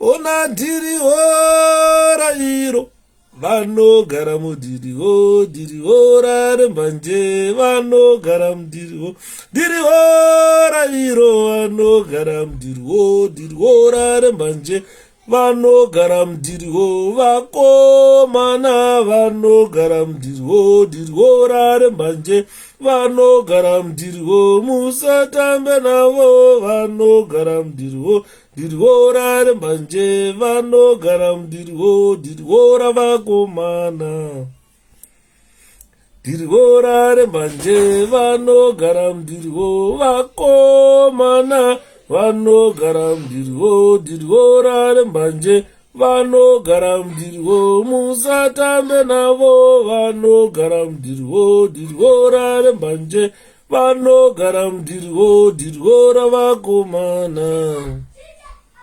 dhirihora rembanje vanogara mudhiriho, vakomana vanogara mudhiriho, dhirihora rembanje vanogara mudhiriho, musatambe navo vanogara mudhiriho, dhirihora rembanje vanogara mudhiriho, dhirihora vakomana, dhirihora rembanje. Pakaipa guys. Ndosaka muri kuona tiri kutaura nyaya tiri kutaura panapa. Nyaya yekuti let's now be serious about life. I've spoken to you about these ages that you people must know and understand.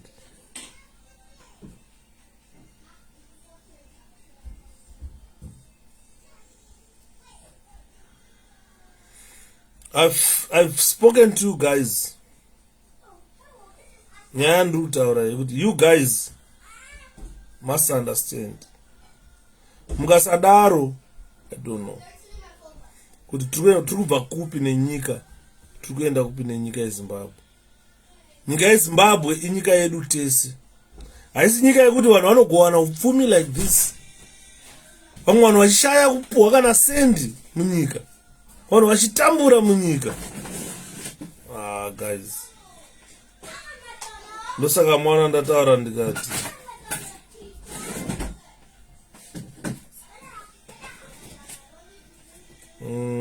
saka manzo ndachitaura ndikati it's now time to go and remove ZANU-PF. Ukataura nyaya yekuremova ZANU-PF unonzwa varume vakuru vachita dzoka kumusha, dzoka iwewe ubvise ZANU, dzoka iwewe kumusha, dzoka iwewe ubvise ZANU-PF. Guys, to be honest with you, ngataure chokwadi pana.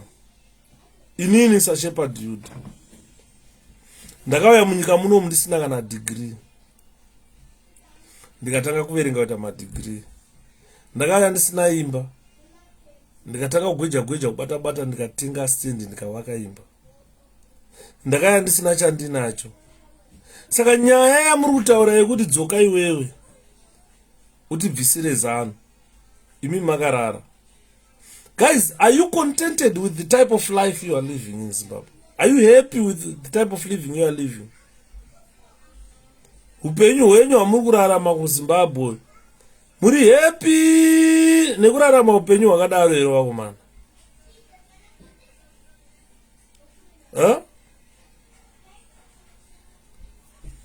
Upenyu uyu muri happy here vakomana kurarama upenyu hwakadaro? Wamuri kutaura imimi vakomana, imimi iwewe Shepherd dzoka iwewe utirwire sitakarara, utiitire sitakarara.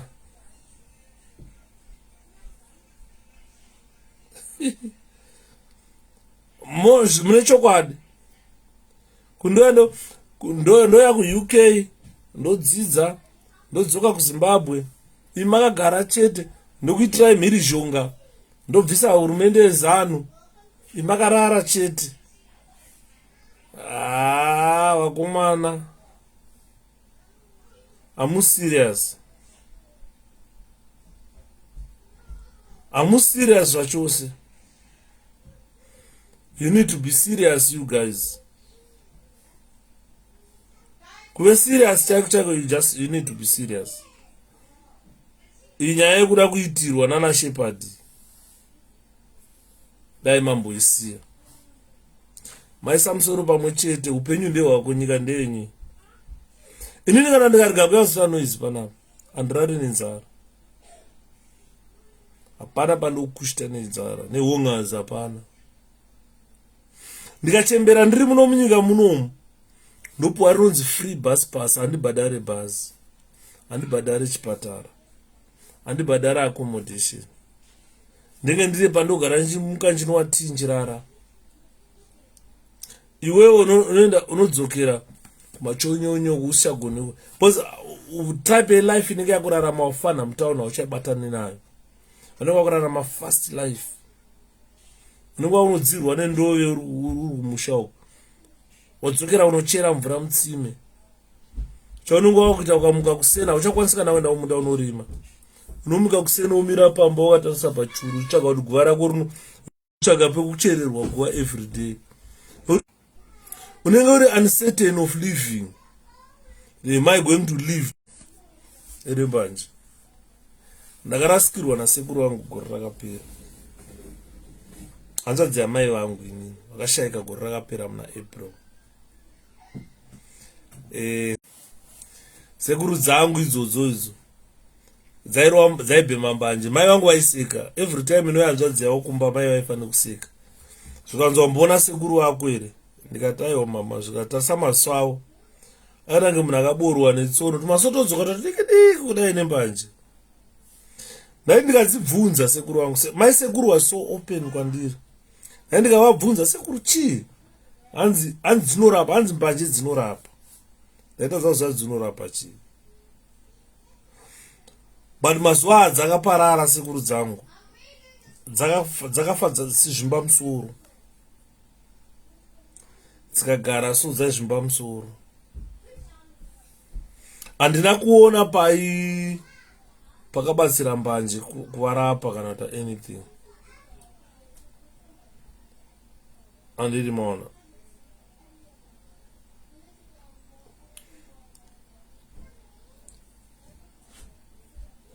Zvinhu zvakaoma guys. Zvatirogara tichitaura every time and then. Kuti handifungi ini ndakaramba ndakati mbanje hadzirape. Ndakati mbanje hadzirape.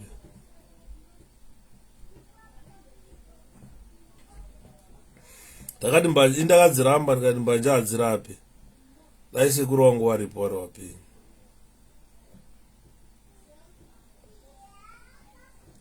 Ndimona. Ndapedza zvangu guys. Handichada kuramba ndichitaura. Tingataurisa panapa. Tingataurisa. Handichada kuramba ndichitaura. Bozi karamba ndichitaura. Vanhu vanozoti anotsvinya. Ndakazonzwa ndakuburiswa audio yangu imwe yakuswa kuna vamwe vakadzi vako. Murume anotsvinya ngati aiwa. Handi kutsvinya ba.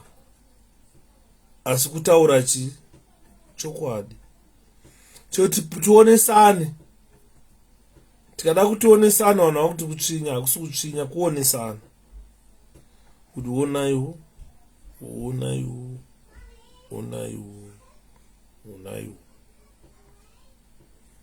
Kuonesana guys. Hakusi kutsvinya.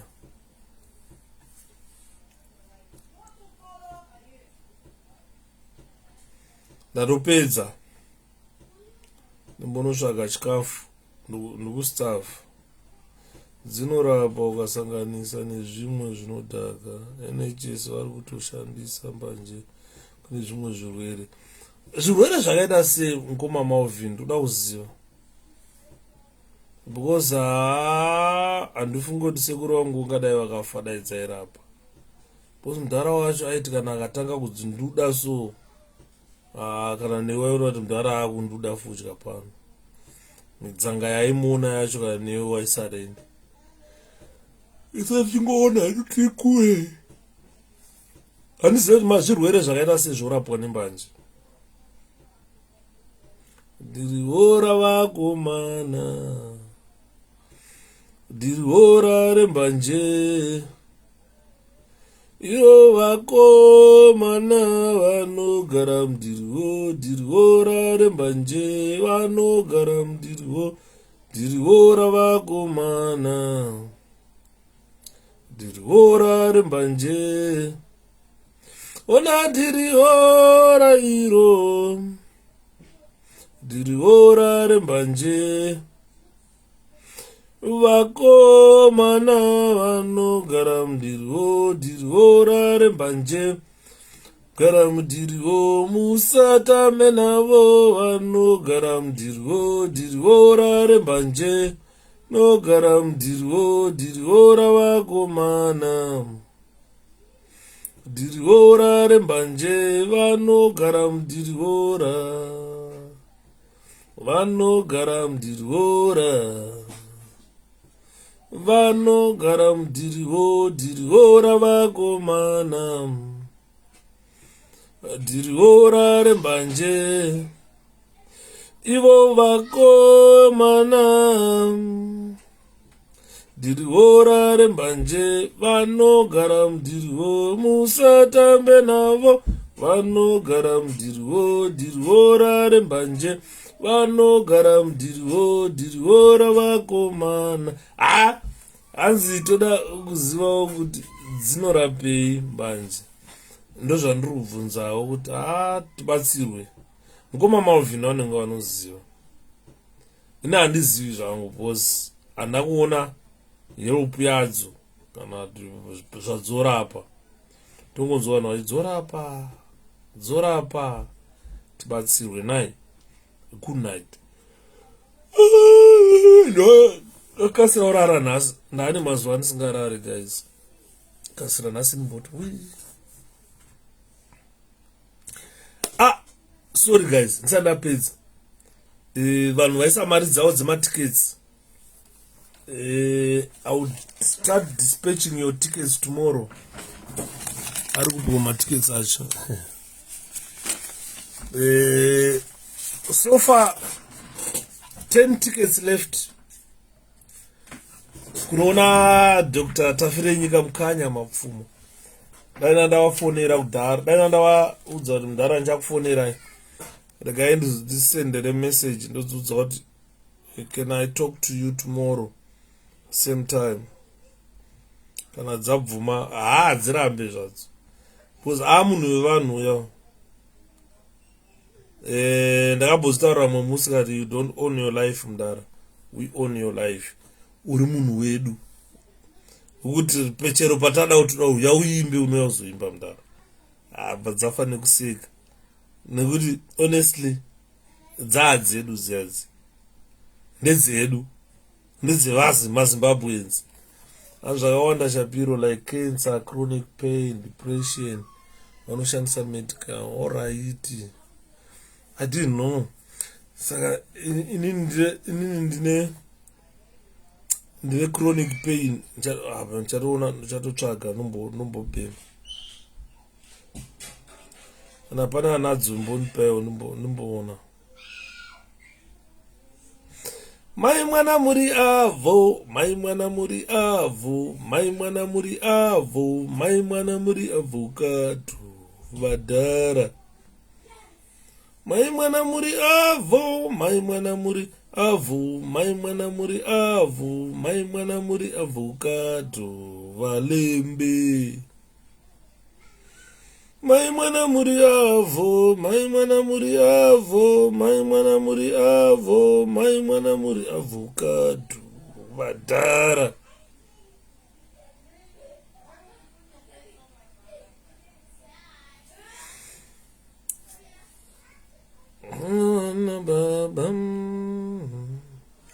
Vana mai inini mwana wenyu. Ndiri musoja wehondo ndinoda zvino. Ndikwire gomo ndione gurere mandu musandiziye. Kana ndabva kure ndichifora. Ndichienda mberi ndinoda zvino. Ndikwire gomo ndione gurere mandu iwi mai. That's why izwi kuchema. Iwi mai. That's why izwi kuchema. Ndiri pachikomo vana vari kuchema. Andeiti noona mwanakomana wakakomererwa pachitsuwa cheuranda. Ndinomutora sei, ndomununura sei mwana wababa wakakomererwa nemhandu. Mazuva acho iwayo. Regai tinozorora naye. Good night. Morera zvakanaka. Varida matickets avo 28 August paLeicester. Vana 8 too late. Mukanya vachijowa mhondoro yenyika yeZimbabwe inenge iripo. Ngatiuye tese zvinofamba zvinodakadza. Good night.